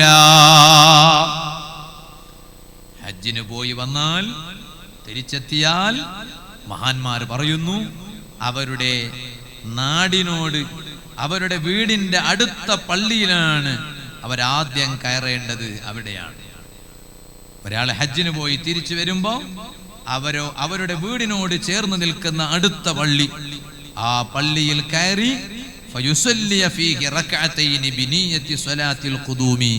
ഞാൻ അങ്ങ് പോയി വന്നല്ലോ എന്ന് കരുതിയിട്ട് വളരെ സന്തോഷത്തോടെ ഒരു 2 റക്അത്ത് നിസ്കാരം അവന്റെ വീടിന്റെ അടുത്ത പള്ളിയിൽ കയറിയിട്ട് അവൻ നിസ്കരിക്കണം എന്ന് മഹാന്മാര് പഠിപ്പിച്ചു. ഇതുപോലെ എന്റെ വാല് കേൾക്കുന്ന ഉമ്മമാരോട് ഞാൻ പറയുന്നു, സഹോദരിമാരോട് പറയുന്നു, ഭർത്താവ് ഒരു ദീർഘയാത്ര കഴിഞ്ഞ് തിരിച്ചു വരുമ്പോൾ നിങ്ങൾ എപ്പോഴും ഭർത്താവിന് ഭക്ഷണമുണ്ടാക്കി കൊടുക്കുന്ന ഭാര്യമാരാണ്. അല്ലാഹു തആല നമ്മുടെ ഭാര്യമാർക്ക് ബർക്കത്ത് ചെയ്യട്ടെ, സന്തോഷം നൽകട്ടെ, ആഫിയത്തുള്ള ദീർഘായുസ് കൊടുക്കട്ടെ. എപ്പോഴും ഭർത്താക്കന്മാർക്ക് ഭക്ഷണം ഉണ്ടാക്കി കൊടുക്കുന്നവരാണ് ഭാര്യമാർ, അല്ലേ? ഞാൻ എൻ്റെ ഭാര്യൻ്റെ ഭക്ഷണമല്ല കഴിക്കണത്, എൻ്റെ ഉമ്മാൻ്റെ ഭക്ഷണമാണ് കഴിക്കണത് എന്ന് പറയുന്ന എത്ര ആളുണ്ടാവും? ഇല്ല, എൻ്റെ ഭാര്യ ഉണ്ടാക്കിയ ഭക്ഷണം ഞാൻ കഴിക്കാറില്ല, ഉമ്മ ഉണ്ടാക്കിയാണ് അങ്ങനെ പറയും. എപ്പോ മംഗലാവത്തവനാണെങ്കിൽ, കല്യാണം കഴിക്കാത്തവനാണെങ്കിൽ പിന്നെ ഭാര്യ ഉണ്ടാവില്ലല്ലോ. അല്ലെങ്കിൽ കല്യാണം കഴിച്ചിട്ട് എന്തോ കശവിശി ഉണ്ടാക്കിയിട്ട് ഓളങ്ങ് എനിക്ക് ഇവൻ വേണ്ടാന്ന് പറഞ്ഞിട്ട് ഓളങ്ങ് പോയി കളഞ്ഞ പിന്നെ ഓളെ ഭക്ഷണം കിട്ടൂലല്ലോ. അങ്ങനെയല്ല, വീട്ടിൽ ഉമ്മയുണ്ട് ഭാര്യയുണ്ട്, എന്നാൽ ഉമ്മയും ഭാര്യയും എല്ലാവരും ചേർന്നിട്ടാണ് ഭക്ഷണം ഉണ്ടാക്കുക. അപ്പൊ ആ ഭക്ഷണം ഉണ്ടാക്കിയപ്പോ ഇവൻ മോൻ ചോദിക്കുകയാണ്, ആരാ ഉണ്ടാക്കിയത്, കറി ഉണ്ടാക്കിയത് ആരാന്ന് ചോദിക്കും. അങ്ങനെ ഉണ്ടാവൂല. ആണുങ്ങൾക്കൊരു സ്വഭാവമുണ്ട്. ഒരിങ്ങനെ ആണുങ്ങൾ ഇങ്ങനെ അടുക്കളയിൽ ഇങ്ങനെ കറങ്ങുന്നത് കണ്ടാൽ, അടുക്കള എന്ന് പറഞ്ഞാൽ കിച്ചൺ റൂമിൽ പോയി ഇങ്ങനെ കറങ്ങുന്നത് കണ്ടാൽ അപ്പോൾ സ്ത്രീകൾക്ക് മനസ്സിലാവും. എന്ത് മനസ്സിലാവും? ഇയാൾക്ക് നല്ല വിശപ്പുണ്ട് എന്ന് മനസ്സിലാവും, നല്ലോണം വിശന്നിട്ടുണ്ട് എന്ന് മനസ്സിലാവും. ഞാൻ ചിലപ്പോൾ എൻ്റെ വീട്ടിൽ ഇങ്ങനെ ഇരിക്കുമ്പോൾ ചിലപ്പോൾ ഇങ്ങനെ അടുക്കളയിൽ പോയി ഞാനിങ്ങനെ കറങ്ങുമ്പോൾ ഞാനിങ്ങനെ പറയും, ഈ ആണുങ്ങന്മാർ ഈ അടുപ്പുകാരാന്നാ ഞങ്ങളെ ഭാഷയിൽ പറയാം. കിച്ചണിൽ ഓരിങ്ങനെ വന്നിട്ട് ഇങ്ങനെ പിന്നെ ചുറ്റിക്കറങ്ങുന്നുണ്ടെങ്കിൽ അതിൻ്റെ അർത്ഥം അവർക്ക് പൈക്കുന്നുണ്ട്, പസിയുണ്ട് എന്നാ പറഞ്ഞതിൻ്റെ അർത്ഥം. അപ്പോൾ ഒരു നല്ല ഭക്ഷണം കഴിച്ചിട്ട് കൂട്ടാനൊക്കെ നല്ല കറിയുണ്ട് എങ്കിൽ ഇയാൾ ചോദിക്കും, ഉമ്മ ആരാ കറി ഉണ്ടാക്കിയെന്ന് ചോദിക്കും ഉമ്മാനോട്. അതിനല്ലേ ചോദിക്കുക, ആരാ കറി ഉണ്ടാക്കിയത്? അപ്പൊ ഉമ്മ പറയും, കറി ഉണ്ടാക്കിയത് ഓളെന്ന് പറഞ്ഞാൽ നിന്റെ ഭാര്യ, കായ അരച്ചിട്ട് കൊടുത്തത് ഞാൻ എന്ന് പറയും. അങ്ങനെ ഇവിടെ കായ എന്ന് പറയാൻ കാര്യമില്ല. ആ മസാല ഒക്കെ കറി ഉണ്ടാക്കുമ്പോൾ മസാല ഒക്കെ വേണ്ടേ, നമുക്കിപ്പോ അതൊന്നും അറിയില്ലല്ലോ. അപ്പോ ആ കറിക്കുള്ള മസാല കായ എന്നാ ഞങ്ങളെ ഭാഷയിൽ പറയാം, അത് ഉണ്ടാക്കി കൊടുത്തത് ഞാനാണ് എന്ന് പറയും. എന്താ കാരണം? ഈ സ്ത്രീകളെ സംബന്ധിച്ചിടത്തോളം അവരെ സന്തോഷിപ്പിക്കാൻ ഏറ്റവും നല്ല വഴി എന്താ? അവരെ അങ്ങ് ഭക്ഷണത്തിന്റെ വിഷയത്തിൽ പുകഴ്ത്തിയാൽ മതി. അതേ സമയത്ത് നിങ്ങൾ ഒരു കാര്യം ചെയ്യും, നിങ്ങൾ ഏതെങ്കിലും ഒരു കൂട്ടുകാരന്റെ വീട്ടിൽ പോയി ഭക്ഷണം കഴിച്ചിട്ട് തിരിച്ച് വീട്ടിലെത്തിയിട്ട് നിങ്ങളെ ഭാര്യനോട്, യാ മുഹമ്മദിന്റെ പോലത്തെ ബിരിയാണി എന്ത് ടേസ്റ്റ് റബ്ബേ എന്ന് പറഞ്ഞാൽ അവിടെ നിന്ന് ഇങ്ങോട്ട് കമന്റ് വരും. എന്താ കമന്റ് എന്നറിയോ? ഇനി എല്ലാ ദിവസവും അവിടെ തന്നെ കഴിച്ചോളി എന്നറിയും. അതെന്താ? അത് താങ്ങാൻ കഴിയില്ല. അതുകൊണ്ട് പുരുഷന്മാര് നല്ല ബുദ്ധി പ്രയോഗിച്ചിട്ട് വേണം വീട്ടിൽ സംസാരിക്കാൻ തന്നെ. അങ്ങനെയാണ്. അപ്പൊ ഭാര്യമാരോട് പറയേണ്ടത് എന്താ? എവിടുന്ന് ഭക്ഷണം കഴിച്ചാലും നിന്റെ ഭക്ഷണം പോലത്തൊരു ഭക്ഷണം ആവൂല എന്ന് പറഞ്ഞാൽ മതി. അത് നുണാവൂലല്ലോ, കളവാവൂലല്ലോ. എവിടുന്ന് ഭക്ഷണം കഴിച്ചാലും നിന്റെ ഭക്ഷണത്തിന്റെ നല്ല രുചി എവിടുന്ന് കിട്ടൂല എന്ന് പറഞ്ഞാൽ ചിലപ്പോൾ നുണാവാൻ സാധ്യതയുണ്ട്, കളവാക്കാൻ സാധ്യതയുണ്ട്. കാരണം അതിനേക്കാളും രുചി വേറെ സ്ഥലത്ത് ഉണ്ടാവുമല്ലോ. അതേസമയത്ത് ഇത്ര പറഞ്ഞാൽ മതി, എവിടുന്ന് ഭക്ഷണം കഴിച്ചാലും നിന്റെ ഭക്ഷണം പോലത്തൊരു ഭക്ഷണം കിട്ടാൻ പ്രയാസമാണ്. അതങ്ങനെ തന്നെയല്ല. ആ ഭക്ഷണം പോലെ അത് ചിലപ്പോൾ നല്ലതാണെങ്കിലും അങ്ങനെ തന്നെ, മോശമാണെങ്കിലും അങ്ങനെ തന്നെ. അപ്പൊ അത് പറയുമ്പോൾ ഈ ട്രിക്സ് ഒന്നും ചിലപ്പോൾ അവർക്ക് മനസ്സിലാവില്ലല്ലോ. ഇത് ചിലപ്പോൾ പറയുമ്പോൾ ഇനി പറയുമ്പോൾ ചിലപ്പോൾ മനസ്സിലാവും. പക്ഷെ എന്നാലും അതവിടെ നിന്ന് ഇങ്ങനെ അവരിങ്ങനെ ചിന്തിച്ചിട്ട് അപ്പൊ ഭർത്താവിനോട് വല്ലാത്ത സ്നേഹമാണ്. അപ്പൊ ഭക്ഷണം ഉണ്ടാക്കുന്നതിൽ ഒരല്പം പിറകോട്ടാണെങ്കിൽ പോലും ഇനി യൂട്യൂബും മറ്റുമൊക്കെ കണ്ടുപിടിച്ചിട്ട് ഒന്നും കൂടി ഭക്ഷണത്തിന്റെ രുചി മെച്ചപ്പെടുത്താൻ അവർ ശ്രമിക്കും. അള്ളാഹു ഉമ്മമാർക്കൊക്കെ ബർക്കത്ത് ചെയ്യട്ടെ. അവർക്ക് ആമീൻ പറയും. അള്ളാഹു ഉമ്മമാർക്ക് ബർക്കത്ത് ചെയ്യട്ടെ. എനിക്ക് ഈ സദസ്സ് കാണുമ്പോൾ വലിയ സന്തോഷം തോന്നുകയാണ്. സാധാരണഗതിയിൽ സാഹിത്യോത്സവം മഴക്കാലത്ത് ഉണ്ടാക്കാൻ കാരണം തന്നെ സംഘടനന്റെ പ്രോഗ്രാം ആ സമയത്ത് വേറെ കൂടുതലൊന്നും നടത്താൻ കഴിയാത്തത് കൊണ്ട് മഴക്കാലത്ത് സാഹിത്യോത്സവം നടത്തുകയാണ്. അപ്പൊ പിന്നെ അതിന്റെ മുന്നോടിയായിട്ട് വേദ വെക്കുമ്പോൾ സാധാരണഗതിയിൽ പിന്നെ കുറച്ച് മഴക്കാലത്താകുമ്പോൾ പിന്നെ അതനുസരിച്ചല്ലേ ഉണ്ടാവുള്ളൂ. പക്ഷേ മഞ്ചേശ്വർ ഡിവിഷൻ സാഹിത്യോത്സവം മാഷാ അല്ലാഹ്, ഇത് ഞാനിങ്ങനെ സദസ്സ് കാണുമ്പോൾ ഉറൂസ് സെറ്റാണോ എന്നിങ്ങനെ മനസ്സിലാക്കുകയാണ്. ഇത് ഉറൂസാണോ അല്ലെങ്കിൽ വേറെന്താണോ? കാരണം ഉറൂസിലൊക്കെ കൂടുന്നത് പോലെ ഞാൻ ഇവിടുത്തെ സംഘടനാ നേതാക്കളെയും സഹപ്രവർത്തകരെയും വ്യക്തിപരമായി ഞാൻ അഭിനന്ദിക്കുകയാണ്. കാരണം ഒരു SSFന്റെ സാഹിത്യോത്സവിന്റെ മുന്നോടിയായിട്ടുള്ള ഒരു വേദിന്റെ സദസ്സിൽ ഇത്ര ആളുകളെ ഒരുമിച്ച് കൂടാൻ നിങ്ങളെ കൊണ്ട് സാധിച്ചല്ലോ. അല്ലാഹു തആല ഖബൂൽ ചെയ്യട്ടെ, അല്ലാഹു ബർക്കത്ത് ചെയ്യട്ടെ. അള്ളാഹു സന്തോഷം നൽകട്ടെ, ഇരിക്കട്ടെ. ഞാൻ പറഞ്ഞ വിഷയം മറക്കരുത്. അപ്പൊ ഉമ്മ എന്നും നിങ്ങൾ ഭക്ഷണം ഉണ്ടാക്കി കൊടുക്കുന്നവരാണ് ഭർത്താവിന് എങ്കിൽ തന്നെ മഹാന്മാർ പറഞ്ഞത് നോക്കൂ നിങ്ങൾ. ഒരു ഭർത്താവ് ദീർഘയാത്ര കഴിഞ്ഞിട്ട് തിരിച്ചു വരുമ്പോ ആ ഭർത്താവിനൊരു സ്പെഷ്യൽ ഭക്ഷണം ഉണ്ടാക്കി കൊടുക്കുന്നത് പെണ്ണിന് നല്ല കൂലി കിട്ടുന്ന കാര്യമാണ്. ഇത് പറയുമ്പോൾ ചിലപ്പോൾ സ്ത്രീകൾ പറയും, നിങ്ങൾക്ക് വേറെ വിഷയമേ ഇല്ല, എപ്പം നോക്കിയെങ്കിൽ ഇതേ വിഷയം, ഫുഡാക്കി കൊടുക്കേണ്ട വിഷയ, ഭക്ഷണം ഉണ്ടാക്കി കൊടുക്കേണ്ട വിഷയം ഇല്ല ഉമ്മ. ഇമാമിങ്ങൾ പറഞ്ഞതാ പറയുന്നത്. ഒരു ദീർഘയാത്ര കഴിഞ്ഞിട്ടൊരു ഭർത്താവ് തിരിച്ചു വരുമ്പോ ആ ഭർത്താവിനുണ്ടാവും കുറച്ചു ദിവസം കഴിഞ്ഞല്ലോ ഭാര്യനെ കാണാൻ, ഭാര്യക്കുണ്ടാവും കുറച്ചു ദിവസം കഴിഞ്ഞല്ലോ ഭർത്താവിനെ കാണുമ്പോ. അപ്പൊ കുറച്ചു ദിവസം കഴിഞ്ഞിട്ടല്ലേ ഭർത്താവ് വരുന്നത്. അപ്പൊ ആ ഭർത്താവ് വീട്ടിലോട്ട് കടന്നു വരുമ്പോ മഹാന്മാര് പറയാണ്, ആ ഭർത്താവിന് വേണ്ടി യാത്ര കഴിഞ്ഞ് വരുന്ന ഭർത്താവിന്, അത് ഭർത്താവാകട്ടെ ആരാകട്ടെ, യാത്ര കഴിഞ്ഞ് വരുന്ന ആൾക്ക് ഒരു ഭക്ഷണം ഉണ്ടാക്കുന്നത് സുന്നത്താണ്, പ്രത്യേകമായ ഭക്ഷണം. ആ ഭക്ഷണത്തിന് ഒരു പേര് തന്നെയുണ്ട് അറബിയിൽ, അതിന് അന്നഖീഅത്തു എന്നാ പറയാ. ആ ഭക്ഷണത്തിന് ഒരു ഭക്ഷണം അവർക്ക് ഉണ്ടാക്കി കൊടുക്കണം. അതാ കാരണം, അത് ഭർത്താവ് ഒരു യാത്ര കഴിഞ്ഞിട്ട് വരികയാണ്, അല്ലെങ്കിൽ വീട്ടിലെ ഉപ്പ മകൻ ഒരു യാത്ര കഴിഞ്ഞിട്ട് വരികയാണ്. ആ യാത്ര കഴിഞ്ഞിട്ട് വരുന്ന അവർക്കൊരു നല്ല ഭക്ഷണം ഉണ്ടാക്കി ഒരുക്കി വെക്കുക എന്ന് മഹാന്മാർ പറഞ്ഞു. ഇരിക്കട്ടെ, ഞാനിപ്പോ അതിലേക്ക് കടക്കുന്നില്ല. അപ്പൊ ഹജ്ജ് കഴിഞ്ഞ് വന്ന ഒരാള് വീടിനോട് ചേർന്ന് നിൽക്കുന്ന അടുത്ത പള്ളിയിൽ കയറിയിട്ട് ഒരു 2 റക്അത്ത് നിസ്കരിക്കുക, അത് നല്ല കാര്യമാണ്. ഞാനിപ്പോ അതിലേക്കൊന്നും കടക്കുന്നില്ല. എന്നാൽ ആ ഹജ്ജിന് പോയി വന്ന ആള്, അയാൾക്ക് ഞാൻ ഹജ്ജ് ചെയ്തു എന്ന വലിയ പ്രതീക്ഷ ഉണ്ടാകുന്നതോടെ, അല്ലാഹു തആല ഹജ്ജ് ചെയ്യാൻ അവസരം തന്നല്ലോ എന്ന സന്തോഷം ഖൽബിൽ ഉണ്ടാകുന്നതോടൊപ്പം ഇത്തവണ ഹജ്ജിന് പോകാൻ അവസരം കിട്ടി. ഞാൻ എൻ്റെ പല വഅലുകളിലും ദുആ ചെയ്യാറുള്ളത് അങ്ങനെ തന്നെയാണ്. അല്ലാഹുവേ, ഉമ്മാന്റെ കൈപിടിച്ച് ഹജ്ജ് ചെയ്യാൻ നീ അവസരം തരുന്നതിനു മുമ്പ് എനിക്ക് നീ ഒരു മരണം വിധിക്കല്ലേ അല്ലാഹ്. എന്റെ എല്ലാ വഅദിന്റെ സദസ്സിലും ഞാൻ അങ്ങനെയാണ് അവസാനം ദുആ ചെയ്യാറുള്ളത്. ആ ദുആ കേട്ട പല കൂട്ടുകാരും ഈ സദസ്സിലുണ്ടല്ലോ, പല ഉമ്മമാരുമുണ്ടല്ലോ. അൽഹംദുലില്ലാഹ്, പടച്ച റബ്ബിന് അവസരം തന്നു. ഉമ്മാന്റെ കൈപിടിച്ച് തവാഫ് ചെയ്യാൻ സാധിച്ചു, സഅയ് ചെയ്യാൻ സാധിച്ചു. ആ ഉമ്മാനെ അതേ വീൽചെയറിൽ ഇരുത്തിയിട്ട് കൊണ്ടേണ്ട സ്ഥലത്ത് പലയിടത്തും കൊണ്ടുപോകാൻ കഴിഞ്ഞു. ഓ എന്റെ വാല് കേൾക്കുന്ന മക്കളെ, എന്റെ അനുജന്മാരെ, ബാപ്പാനെയും ഉമ്മാനെയും സന്തോഷിപ്പിക്കാൻ പറ്റിയ ഏറ്റവും നല്ല കാര്യം, അവരുടെ ജീവിതകാലത്ത് അവരെയും കൂട്ടിയിട്ട് നിങ്ങളൊന്ന് ഹജ്ജിന് പോകാൻ മറക്കരുത് കേട്ടോ. ചില മക്കളുണ്ട്, ഉമ്മാനെയും ബാപ്പാനെയും മാത്രം ഹജ്ജിന് പറഞ്ഞേക്കുന്ന മക്കള്.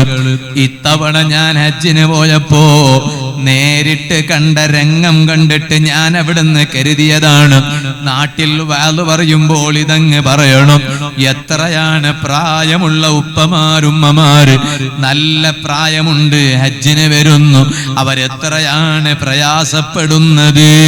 അവിടെ എത്ര KCF-കാരുണ്ടായാലും, എത്ര ICF-കാരുണ്ടായാലും, എത്ര RSC-കാരുണ്ടായാലും, ഏത് സംഘടനയുടെ ഹജ്ജ് വളണ്ടിയർമാർ എത്രയുണ്ടായാലും, അവരെ കൊണ്ട് കഴിയുന്ന പരമാവധി ഖിദ്മത്തുകൾ ഹാജിമാർക്ക് അവർ ചെയ്യുമെന്നത് ശരിയാണ്. പക്ഷേ എല്ലാം അവർക്ക് ശ്രദ്ധിക്കാൻ കഴിഞ്ഞുകൊള്ളണമെന്നുണ്ടോ?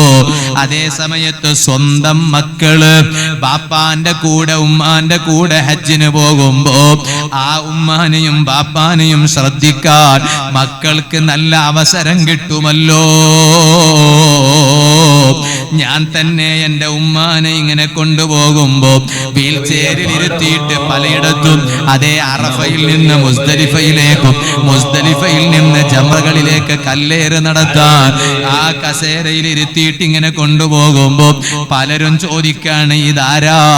അപ്പൊ അവരൊക്കെ പല നാട്ടുകാരാണ്, ഇന്തോനേഷ്യക്കാരാണ്, മറ്റു പല രാഷ്ട്രക്കാരാണ്. ഞാനതെന്റെ ഉമ്മ എന്ന് പറയുമ്പോ അവരവിടുന്ന് അതാ ലൈക്കടിച്ചിട്ട് പറയാണ്, യു ആർ ലക്കി, നീ ഒരു ലക്കിയാണ് കേട്ടോ, ഭാഗ്യം ലഭിച്ചവനാണ് കേട്ടോ. ഓ എന്റെ വാല് കേൾക്കുന്ന അനുജന്മാരെ, ഈ സദസ്സിലിരുന്ന് വാല് കേൾക്കുന്നവരായാലും ഓൺലൈനിൽ ലൈവായി വാല് കേൾക്കുന്നവരായാലും പറയട്ടെ, ഉമ്മാനെയും ബാപ്പാനെയും മാത്രം ഹജ്ജിന് പറഞ്ഞേക്കുന്നതിന് പകരം അവരെ ഹജ്ജിന് പറഞ്ഞേക്കുമ്പോ അവരെ കൂടെ മകനായ നീയും ഉണ്ടാകണം കേട്ടോ. ആ ഹജ്ജിന് പോയി വന്ന ആളുകൾ അവർക്ക് പ്രതീക്ഷ ഉണ്ടാകണം, ശരിയാണ്. കേവലം പ്രതീക്ഷ മാത്രം പോരാ, നല്ല പേടി വേണം കേട്ടോ. ആ പേടിയാണ് അലി ഇബ്നുൽ മുവഫ്ഫിഖ് റളിയല്ലാഹു അൻഹു മഹാനവറുകൾ എത്ര ഹജ്ജാണ് ചെയ്തത്? 1-2 ഹജ്ജുകളല്ല, ആഖിറം രക്ഷപ്പെടണമെന്ന് കരുതിയിട്ട് ഓരോരുത്തരും എത്ര നല്ല കാര്യങ്ങളാണ് ചെയ്യുന്നത്.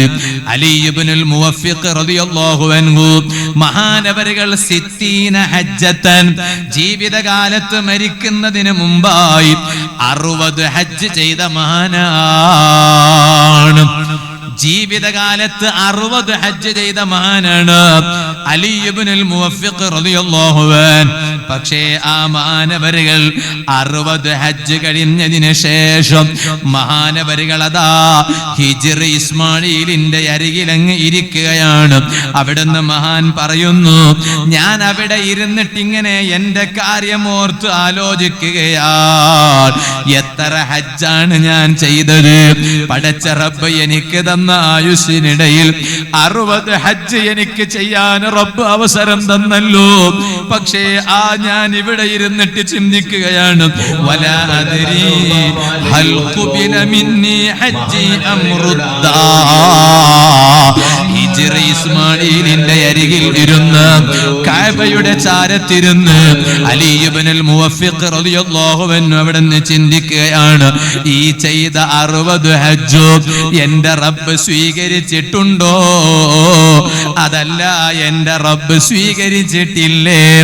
ഇത് എനിക്കറിയില്ലല്ലോ. ആഖിറം രക്ഷപ്പെടണമെന്ന് ചിന്തിച്ച് ജീവിക്കുന്ന ആളുകൾ അങ്ങനെയല്ലേ? അവർക്ക് പ്രതീക്ഷ ഉണ്ടാകുന്നതോടൊപ്പം വലിയ പേടിയല്ലേ? ചെയ്ത നന്മകൾ റബ്ബ് സ്വീകരിച്ചിട്ടുണ്ടോ ഇല്ലേ എന്നത് വലിയ പേടിയല്ലേ? കൂറത്ത തങ്ങളുപ്പാപ്പ അത് തന്നെയല്ലേ പലപ്പോഴും പറയാറുള്ളത്. ഇവിടെ പലതും ഞങ്ങൾ ചെയ്തിട്ടുണ്ട്, അതൊക്കെ റബ്ബ് സ്വീകരിച്ചിട്ടുണ്ട് എന്നത് വല്ല ഗ്യാരണ്ടിയും ഉണ്ടോ? മഹാനവറുകൾ അവിടെ നിന്നിങ്ങനെ ഇരുന്നിട്ട് കരയുമ്പോ മഹാൻ പറയാണ്, കുറച്ച് കഴിഞ്ഞിട്ട് ഉറങ്ങിപ്പോയി. തുമ്മനിംതു, ഞാനതാ ഉറങ്ങിപ്പോയി. ആ ഉറക്കിൽ ഞാൻ അവിടുന്ന് ഒരാള് വന്നിട്ട് എന്നോട് പറയാണ്, ഞാനതാ ഉറക്കം വന്നുപോയി. ആ ഉറക്കിൽ ഒരാള് വന്നിട്ട് എന്നോട് പറയാണ്, അല്ല അലി ഇബ്നുൽ മുവഫ്ഫിഖ് തങ്ങളെ, നിങ്ങൾ ചെയ്ത ഹജ്ജ് റബ്ബ് സ്വീകരിച്ചിട്ടുണ്ടോ ഇല്ലേ എന്നല്ലേ നിങ്ങളെ സംശയം? ഹൽ തദ്ഉ ഇലാ ബൈതിക ഇല്ലാ മൻ തുഹിബ്ബു. നിങ്ങളെ വീട്ടിലേക്ക് നിങ്ങൾ ഇഷ്ടം വെക്കുന്ന ഒരാളെ അല്ലാതെ വേറെ ഒരാളെ നിങ്ങളെ വീട്ടിലേക്ക് നിങ്ങൾ ക്ഷണിക്കാറുണ്ടോ? അങ്ങനെ നിങ്ങൾ ക്ഷണിക്കുമോ? അതിന്റെ അർത്ഥം റബ്ബ് നിങ്ങളെ 60 തവണ റബ്ബിന്റെ വീട്ടിലേക്ക് ക്ഷണിച്ചിട്ടുണ്ടെങ്കിൽ ആ റബ്ബ് നിങ്ങളെ സ്നേഹിച്ചത് കൊണ്ടല്ലേ, നിങ്ങളെ പൊരുത്തപ്പെട്ടത് കൊണ്ടല്ലേ, നിങ്ങളെ തൃപ്തിപ്പെട്ടത് കൊണ്ടല്ലേ ആ റബ്ബ് നിങ്ങളെ റബ്ബിന്റെ ഭവനത്തേക്ക് ക്ഷണിച്ചത്. മഹാനവറുകൾ പറയാണ്, ഈ വാചകം ഞാനങ്ങ് കേട്ടപ്പോ ഞാനങ്ങ് ഉണർന്നു പോയി. എനിക്ക് വല്ലാത്ത സന്തോഷമാണ്, വല്ലാത്ത ആഹ്ലാദമാണ്. അതുകൊണ്ട് മുഹറമിൽ ഉള്ള ഞാനും നിങ്ങളും വലിയ പ്രതീക്ഷ വേണം. ചെറിയ പ്രതീക്ഷയൊന്നും പോരാ, വലിയ പ്രതീക്ഷയോടൊപ്പം നല്ല പേടി വേണം. വിലയിരുത്തൽ നടത്തണം, നല്ല വിലയിരുത്തൽ വേണം. വിലയിരുത്തുമ്പോഴാണ് മനുഷ്യൻ നന്നാകുന്നത്. ഇവിടെ ഇപ്പൊ കൂടുതൽ പറയാൻ നേരമില്ല. ഒരു കച്ചവടം ആ കച്ചവടം ഉഷാറാക്കണമെങ്കിൽ കച്ചവടക്കാരുണ്ടല്ലോ ഈ സദസ്സിൽ, ഒരു കച്ചവടം ആ കച്ചവടം ഉഷാറാക്കുമ്പോ നല്ലവണ്ണം വിലയിരുത്തണം. ഓരോ ദിവസവും കൃത്യമായിട്ട് കണക്കെടുക്കും. എത്രയാണ് കച്ചവടം ആയത്, എത്രയാണ് വിറ്റുപോയത് എന്ന് ശരിക്കും കണക്കെടുക്കും.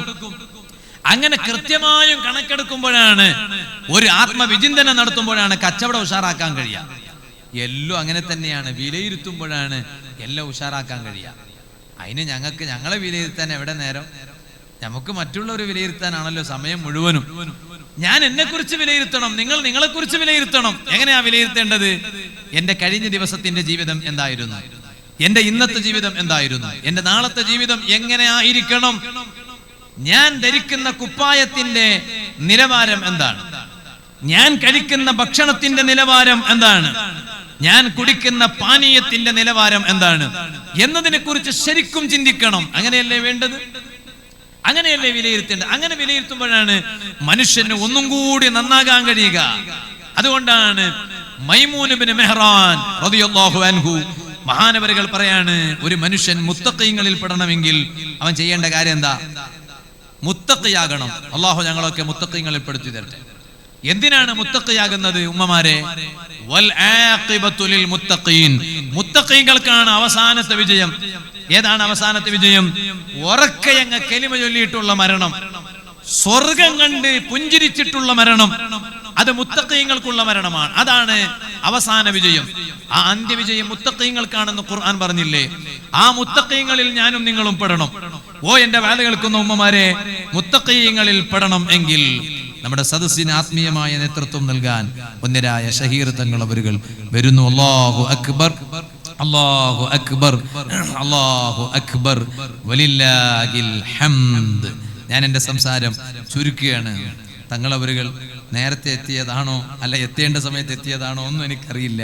തങ്ങൾക്ക് പലയിടത്തും പോകാനുണ്ടാവും. ഞാൻ ചുരുക്കുകയാണ്. ഞാൻ പറഞ്ഞു വന്നത്, ആ മുത്തഖീങ്ങളിൽ പെടണം. മുത്തഖീങ്ങളിൽ പെടണമെങ്കിൽ എന്താണ് ചെയ്യേണ്ടത്? മുത്തഖീങ്ങളിൽ പെടാൻ ഏറ്റവും പ്രധാനമായും ശ്രദ്ധിക്കേണ്ടത് അതാണ്. മൈമൂൻ ഇബ്നു മെഹ്റാൻ റളിയല്ലാഹു അൻഹു പറഞ്ഞു, എന്റെ ഉമ്മമാർ മനസ്സിലാക്കണം, ഖുർആൻ ഓതിയാ മാത്രം പോരാ, നിസ്കരിച്ചാ മാത്രം പോരാ, ദിക്റുകൾ ചൊല്ലിയാ മാത്രം പോരാ, അതെല്ലാം വേണം. അതൊക്കെ ഉണ്ടാകുന്നതിന് പുറമെ മൈമൂൻ ഇബ്നു മെഹ്റാൻ റളിയല്ലാഹു അൻഹു പറയാണ്, ലാ യകൂനു റജുലു മിനൽ മുത്തഖീന, ഒരാള് മുത്തഖീങ്ങളിൽ പെടൂല കേട്ടോ. ഏതുവരെ? ഹത്താ യുഹാസിബ നഫ്സഹു അശദ്ദ മിൻ മുഹാസബത്തി ശരീകിഹി, മറ്റുള്ളവനെ കുറിച്ച് വിലയിരുത്തുന്നതിനേക്കാളും സ്വന്തത്തെ വിലയിരുത്തുന്നത് വരെ ഒരാളും മുത്തഖീങ്ങളിൽ പെടൂല. എങ്ങനെയാണ് സ്വന്തത്തെ വിലയിരുത്തേണ്ടത്? ഇത് പറഞ്ഞതിന് ശേഷം മൈമൂൻ ഇബ്നു മെഹ്റാൻ തങ്ങൾ പറയാണ്, ഹത്താ യഅലമ മിൻ ഐന മത്അമുഹു, അവൻ എവിടെന്നാണ് ഭക്ഷണം കഴിക്കുന്നത് എന്ന് അവൻ അറിഞ്ഞിരിക്കണം. വമിൻ ഐന മൽബസുഹു, അവൻ എവിടെന്നാണ് കുപ്പായം ധരിക്കുന്നത്, വസ്ത്രം ധരിക്കുന്നത് എന്നവൻ അറിഞ്ഞിരിക്കണം. വമിൻ ഐന മശറബുഹു, അവൻ എവിടെന്നാണ് കുടിക്കുന്നത് എന്നവൻ അറിഞ്ഞിരിക്കണം. എന്ന് പറഞ്ഞാൽ അതിന്റെ അർത്ഥം അവൻ ധരിച്ച കുപ്പായവും അവൻ കഴിച്ച ഭക്ഷണവും അവൻ കുടിച്ച പാനീയവും അമിൻ ഹില്ലിൻ ദാലിക അമിൻ ഹറാം, അത് ഹറാമായ സമ്പാദ്യത്തിൽ നിന്നാണോ അതല്ല പടച്ച റബ്ബ് ഹലാലാക്കി തന്ന സമ്പാദ്യത്തിൽ നിന്നാണോ എന്ന് അവൻ അതെ അറിയുന്നത് വരെ അവൻ അവിടുന്ന് കുപ്പായം ധരിക്കൂല, അവൻ ഭക്ഷണം കഴിക്കൂല, വെള്ളം കുടിക്കൂല. ഈ പരിശുദ്ധ മുഹറം മാസം അങ്ങനെ ഒരു ആത്മവിചിന്തനം നടത്തിയിട്ട് സ്വന്തം വിലയിരുത്തേണ്ട ഒരു സമയമാണല്ലോ. അങ്ങനെ നല്ല വിലയിരുത്തുന്ന ആളുകൾ ആകണോ. എന്റെ ആഖിറം രക്ഷപ്പെടാൻ ഞാൻ എന്തെങ്കിലും ഒന്ന് ചെയ്തിരിക്കണോ. എന്ത് ചെയ്താലാണ് ആഖിറം രക്ഷപ്പെടുക ഒന്നും പറയാൻ പറ്റൂല. ദുനിയാവിൽ ധിക്കാരം കാണിച്ച് ജീവിച്ച എത്ര ആളുകളാണ്. അവരെ പടച്ച റബ്ബ് വെറുതെ വിട്ടില്ലല്ലോ സുഹൃത്തുക്കളെ. എത്ര വലിയ ധിക്കാരം കാണിച്ച് നടന്ന ആളുകളില്ലേ. അല്ലാഹ് അവരെ വെറുതെ വിട്ടോ ഇല്ല. അതേ പരിശുദ്ധ ഖുർആനിൽ സൂറത്തുൽ ഖസസിൽ അങ്ങനെ ധിക്കാരം കാണിച്ചിട്ട് ജീവിച്ച ഒരു മനുഷ്യന്റെ ചരിത്രം ഖുർആനിൽ അല്ലാഹ് പറയുന്നുണ്ടല്ലോ. ആ മനുഷ്യൻ ആരാണ്? ദുഷ്ടനായ ഖാറൂൻ. ആ ഖാറൂനിനെ കുറിച്ച് ഖുർആൻ എന്താ പറഞ്ഞത്? ഇന്ന ഖാറൂന കാന മിൻ ഖൗമി മൂസാ. ഖാറൂൻ എന്ന മനുഷ്യൻ മൂസ നബി അലൈഹിസ്സലാമിന്റെ ജനതയിൽപ്പെട്ട മനുഷ്യനാണ്. പക്ഷേ ഫബഗാ അലൈഹി, ആ ഖാറൂൻ വല്ലാതെ ധിക്കാരം കാണിച്ചു കേട്ടോ. മൂസ നബി അലൈഹിസ്സലാമിന്റെ ജനതയോട് വല്ലാതെ ധിക്കാരം കാണിച്ചു. ആ ഖാറൂനിനെ അല്ലാഹു തആല കൊടുത്തത് അല്ലാഹ് എടുത്തു പറയാണ്. വആതൈനാഹു മിനൽ കുനൂസി മാ ഇന്ന മഫാത്തിഹു ലതനൂ ബിൽ ഉസ്ബതി ഉലിൽ ഖുവാ. ഖാറൂനിന് ഞാൻ ധാരാളം സമ്പാദ്യം കൊടുത്തു, ഒരുപാട് നിധികൾ കൊടുത്തു. ആ സമ്പാദ്യത്തിന്റെ പെരുപ്പം എത്രയാണ്? ആ ഖാറൂനിന്റെ ഖജനാവ് തുറക്കാനുള്ള താക്കോല് അതേ ഒരാളെ കൊണ്ട് ചുമക്കാൻ കഴിയില്ല. ഒരു കൂട്ടം ആളുകൾക്ക് ഒന്നിച്ചേ ചുമക്കാൻ കഴിയൂ. അത് പല അഭിപ്രായം പണ്ഡിതന്മാര് പറഞ്ഞിട്ടുണ്ട്. ചില പണ്ഡിതന്മാര് പറഞ്ഞില്ലേ, നല്ല മല്ലന്മാരായ ആരോഗ്യ ദൃഢഗാത്രന്മാരായ 40 പുരുഷന്മാരെ കൊണ്ടല്ലാതെ ആ ചാവി ചുമക്കാൻ കഴിയില്ല, ആ താക്കോല് ചുമക്കാൻ കഴിയില്ല. അത്രയെല്ലാം പടച്ച റബ്ബ് സൗകര്യം കൊടുത്തിട്ട് പോലും ആ ഖാറൂന് റബ്ബിനെ മറന്ന് നടന്നില്ലേ. ഓ ചെറുപ്പക്കാരെ, മയക്കുമരുന്ന് ഉപയോഗിച്ച് നടക്കുമ്പോൾ ഒരു ദിവസം റബ്ബ് പിടിക്കുമെന്ന ധാരണ വേണം. റബ്ബ് പൊരുത്തപ്പെടാത്ത തോന്നിവാസങ്ങളുടെ പിന്നിൽ പോകുമ്പോ ഒരു ദിവസം റബ്ബ് പിടിക്കുമെന്ന ബോധം വേണം. കല്യാണത്തിന്റെ പേരിൽ തോന്നിവാസം പലതും ചെയ്യുമ്പോ ഇന്ന് ഞാനിങ്ങനെ തോന്നിവാസം ചെയ്യാൻ റബ്ബ് എനിക്ക് അവസരം തന്നു, ശരിയാണ്. ഒരു ദിവസം റബ്ബ് എന്നെ പിടിക്കും, ഉറപ്പാണ് എന്ന ബോധം വേണം. എന്നിട്ട് ഖാറൂനിനെ കുറിച്ച് അല്ലാഹ് പറയുന്നത് നോക്കൂ നിങ്ങള്. ഇത്രയെല്ലാം ആ മനുഷ്യന് ചെയ്തു കൊടുത്തിട്ട് പോലും ആ മനുഷ്യൻ വല്ലാത്ത ധിക്കാരം കാണിച്ചു. ആ ധിക്കാരം കാണിച്ചതിന്റെ കാരണം പറയാണ്. ധാരാളം സമ്പത്ത് ഞാൻ ഖാറൂനിന് കൊടുത്തപ്പോ ആ സമ്പത്തിന്റെ പേരിലാണ് ഖാറൂന് ധിക്കാരം കാണിച്ചത് എന്നാണ് ഖുർആനിൽ അല്ലാഹ് പറഞ്ഞത്. ആ അഹങ്കാരത്തിന്റെ ഭാഗമായിട്ടാണ് ഖാറൂനിന്റെ അഹങ്കാരത്തിന്റെ സ്വഭാവം പറഞ്ഞപ്പോ പരിശുദ്ധ ഖുർആൻ വ്യാഖ്യാനം ചെയ്ത ഖുർആൻ വ്യാഖ്യാതാക്കൾ ഖാറൂനിലുള്ള ഒരു പ്രത്യേകമായ സ്വഭാവം എടുത്തു പറയുന്നുണ്ട്. ഖാറൂനിന്റെ അഹങ്കാരത്തിന്റെ ലക്ഷണത്തിന്റെ ഭാഗമാണ് അതേ അവിടുന്ന് നെരിയാണിക്ക് താഴോട്ട് അതേ വസ്ത്രം വലിച്ചു കൊണ്ടുപോകുന്നു. അത് ഖാറൂനിന്റെ അഹങ്കാരത്തിന്റെ അടയാളമാണ്. അഹങ്കരിച്ചിട്ട് അഹന്തയോടുകൂടെ നെരിയാണിക്ക് താഴോട്ട് വസ്ത്രം വലിച്ചു കൊണ്ടുപോകുന്ന സ്വഭാവം അത് ഖാറൂനിന്റെ സ്വഭാവമാണ്. ആ സ്വഭാവമുള്ള മുഅ്മിനീങ്ങൾ പുരുഷന്മാര് ശ്രദ്ധിക്കണോ. എപ്പോഴും പാന്റ് ധരിക്കുമ്പോൾ ആയാലും, ചെറുപ്പക്കാരെ യുവാക്കളെ, പാന്റ് ധരിക്കുമ്പോൾ ആയാലും പ്രായമുള്ള ഉപ്പമാരോട് പറയാണ്, നിങ്ങളതാ അരവുടുപ്പ് ധരിക്കുമ്പോ നിങ്ങൾ ഉറപ്പുവരുത്തണം നെരിയാണിക്ക് താഴോട്ട് എന്റെ ആ പാന്റ് ഇറങ്ങിയിട്ടില്ല, ആരെ ഉടുപ്പ് ഇറങ്ങിയിട്ടില്ലെന്ന് ഉറപ്പ് വരുത്തണം. ഒരു പക്ഷെ അങ്ങനെ താഴോട്ട് ഇറങ്ങി അത് നിങ്ങൾ അറിയാതെയാണ് ചെയ്തതെങ്കിൽ ജനങ്ങൾ ഉണർത്തിയാൽ നിങ്ങൾ അത് മുകളിലോട്ട് ഉയർത്തണം, ഒന്നും കൂടി നന്നാക്കി വെക്കണം. ഇല്ല, നിങ്ങൾ വീണ്ടും അതിങ്ങനെ താഴോട്ട് വലിച്ചിട്ടാണ് പോകുന്നത് എങ്കിൽ അത് ഖാറൂനിന്റെ സ്വഭാവമാണ്. ആ സ്വഭാവമുള്ള ആളുകളെ കുറിച്ച് നബി സല്ലല്ലാഹു അലൈഹി വസല്ലം തങ്ങൾ പറഞ്ഞത്, ലാ യൻദുറുല്ലാഹു യൗമൽ ഖിയാമത്തി ഇലാ മൻ ജറ സൗബഹു ഖുയലാ. അഹന്ത കാണിച്ചിട്ട്, അഹങ്കാരം കാണിച്ച്, ധിക്കാരം കാണിച്ച് വസ്ത്രം നിലത്തോട്ട് വലിച്ചു കൊണ്ടുപോകുന്നവനെ ഖിയാമത്ത് നാളിൽ അല്ലാഹ് കാണൂല കേട്ടോ, അവരിലേക്ക് റബ്ബ് നോക്കൂല കേട്ടോ.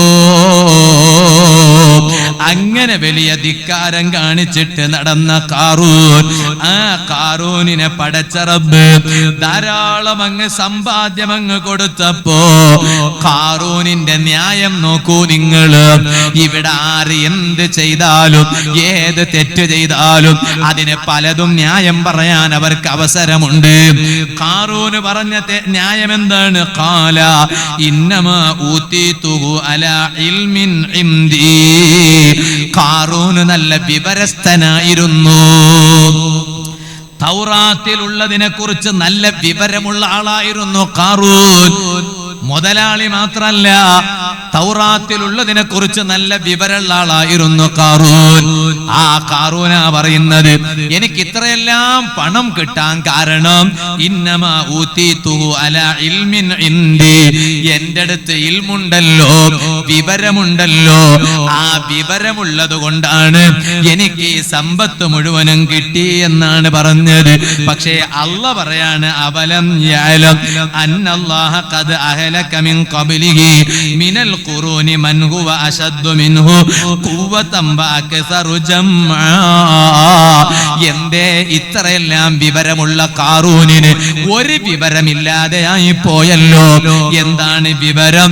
ആ ഖാറൂനിനെക്കാളും മുമ്പ് കഴിഞ്ഞു പോയ എത്ര ആളുകളുണ്ട്. ഖാറൂനിനേക്കാൾ നല്ല ആരോഗ്യമുണ്ടായവർ, ഖാറൂനിനേക്കാൾ വലിയ സാമ്പത്തിക ശേഷിയുള്ളവർ. പക്ഷെ അവരെ എല്ലാം ധിക്കാരം കാണിച്ചതിന്റെ പേരിൽ റബ്ബ് അവരെ അങ്ങ് ശിക്ഷിച്ചു കളഞ്ഞല്ലോ, നശിപ്പിച്ചു കളഞ്ഞല്ലോ. അതെന്തുകൊണ്ടാണ് ഖാറൂനിനെ അറിയാതെ പോയത് എന്ന് പരിശുദ്ധ ഖുർആനിൽ അല്ലാഹ് ചോദിക്കുന്നു. ഇവിടെ ഇപ്പൊ നീട്ടി വാല് പറയാൻ സമയമില്ല, ഞാൻ എന്റെ വാല് ചുരുക്കുന്നു. പടച്ച റബ്ബിനെ കുറിച്ച് നല്ല പേടി വേണോ? സക്കരിയ നബി അലൈഹിസ്സലാമിന് കല്യാണം കഴിഞ്ഞിട്ട് എത്ര കാലമാ മക്കളാകാതിരുന്നത്?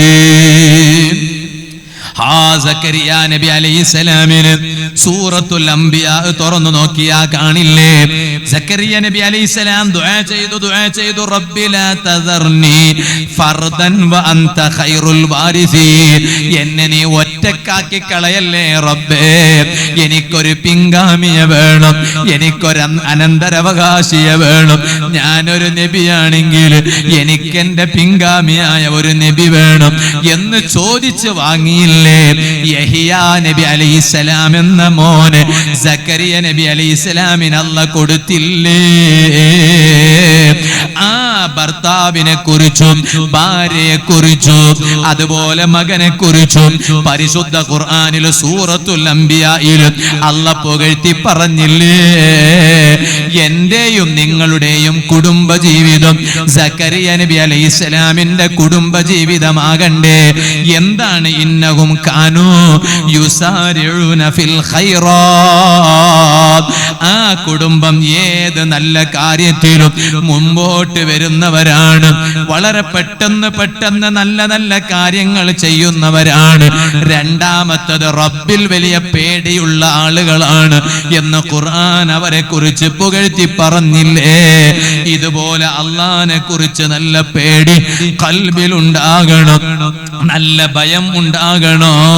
ഇത് ഞാൻ എന്നോടും നിങ്ങളോടും ഓർമ്മപ്പെടുത്തി. എന്തുകൊണ്ടാണ് റബ്ബിന്റെ കോടതിയിൽ രക്ഷപ്പെടാൻ കഴിയുക എന്ന് പറയാൻ കഴിയില്ല. തഫ്സീർ തഫ്സീർ റൂഹുൽ ബയാനിൽ ഒരു കാര്യം പറഞ്ഞത് കാണാം. ബനൂ ഇസ്രായേലിൽപ്പെട്ട ഒരാൾ ലോകത്തോട് വിട പറയുന്നു. അദ്ദേഹം ഖിയാമത്ത് നാളിൽ പ്രത്യക്ഷപ്പെടുകയാണ്. അല്ലാഹു തആല മലക്കുകളെ പറഞ്ഞയക്കുന്നു. പറഞ്ഞയച്ചിട്ട് അയാളുടെ അരികിൽ വല്ല അമലുമുണ്ടോ എന്ന് നോക്കാൻ പറയുന്നു. അയാളെ കയ്യിൽ ഒരു അമലുമില്ല.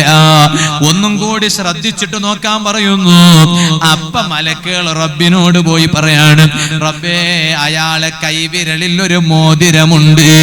ആ മോതിരത്തിൽ ലാ ഇലാഹ ഇല്ലല്ലാഹ് എന്ന കലിമത്തു തൗഹീദ് കുത്തിവെച്ചതുണ്ട്. അപ്പൊ അല്ലാഹ് മലക്കുകളോട് പറയാണ്, ആ മോതിരം കാരണം കൊണ്ട് അയാളെ നിങ്ങൾ അദ്ഖിലൂഹുൽ ജന്ന, അയാളെ സ്വർഗ്ഗത്തിൽ പ്രവേശിപ്പിക്കൂ. ഇതുകൊണ്ട് ഏത് കാര്യം ചെയ്യുമ്പോഴും എനിക്കിതുകൊണ്ടൊന്ന് രക്ഷപ്പെടണമെന്ന വലിയ പ്രതീക്ഷയോടെ, വലിയ താല്പര്യത്തോടെ ആകണം നമ്മുടെ ഓരോ കാര്യങ്ങളും ഓരോ പ്രവർത്തനവുമെന്ന് മാത്രം ഈ സമയം ഓർമ്മപ്പെടുത്തി എല്ലാ ഹറാമുകളിൽ നിന്ന് മാറി നിന്ന് നല്ലവരായി ജീവിച്ച് പടച്ച റബ്ബ് നമുക്ക് തന്ന ആരോഗ്യം കഴിവിന്റെ പരമാവധി സംഘടനയിലൂടെ പ്രവർത്തിക്കാൻ അവസരം കണ്ടെത്തി ഓരോരുത്തരും അവരെ കൊണ്ട് കഴിയുന്ന പ്രവർത്തനം, ചില ആളുകൾക്ക് പ്രസംഗിച്ചിട്ട് പ്രവർത്തിക്കാൻ കഴിയും, സംഘടനയെ പ്രചരിപ്പിക്കാൻ കഴിയും, അങ്ങനെയുള്ളവരങ്ങനെ ചെയ്യണം. വേറെ ചില ആളുകൾക്ക് അങ്ങനെ പ്രസംഗിക്കാൻ കഴിഞ്ഞൊള്ളുന്നില്ല, അവർക്ക് വല്ലാതെ ഓടി നടക്കാൻ കഴിയും, അങ്ങനെയുള്ളവർ അങ്ങനെ ഓടി നടക്കാൻ കഴിയണം. ആ രൂപത്തിൽ നല്ല പ്രവർത്തനങ്ങളെല്ലാം ശക്തിപ്പെടുത്തി നമ്മുടെ നാടുകളിൽ അല്ലാഹുവിന്റെ ദീനിന്റെ വെളിച്ചമായ സുന്നത്ത് ജമാഅത്ത് നിലനിർത്താൻ ശ്രമിക്കണം കേട്ടോ.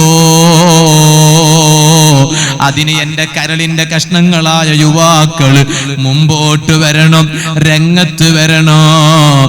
ബഹുമാനപ്പെട്ട സയ്യിദുനാ താജുൽ ഉലമാ ഖദ്ദസല്ലാഹു സിർറഹുൽ അസീസ് മഹാനവരുകൾ കാണിച്ചു തന്ന ആദർശം, ബഹുമാനപ്പെട്ട ശൈഖുനാ നൂറുൽ ഉലമാ ഉസ്താദ് അവരുകൾ കാണിച്ചു തന്ന ആദർശം, ബഹുമാനപ്പെട്ട മർഹൂം ശൈഖുനാ പൊസോട്ട് തങ്ങളുപ്പാപ്പ നവ്വറല്ലാഹു മർഖദ അവർ കാണിച്ചു തന്ന ആദർശം, താജുശ്ശരീഅ ശൈഖുനാ ഉസ്താദ് കാണിച്ചു തന്ന ആദർശം, ആ ആദർശത്തിൽ ഉറച്ചു നിൽക്കുന്നതോടൊപ്പം ഖിയാമത്ത് നാൾ വരെ വരുന്ന നമ്മുടെ പിൻതലമുറക്കാർക്ക് ആ ആദർശം എത്തിച്ചു കൊടുക്കാൻ എന്റെ ഈ ആയുസ്സിൽ ചെയ്യേണ്ടുന്നതെല്ലാം നമ്മൾ ഓരോരുത്തരും ചെയ്യണം.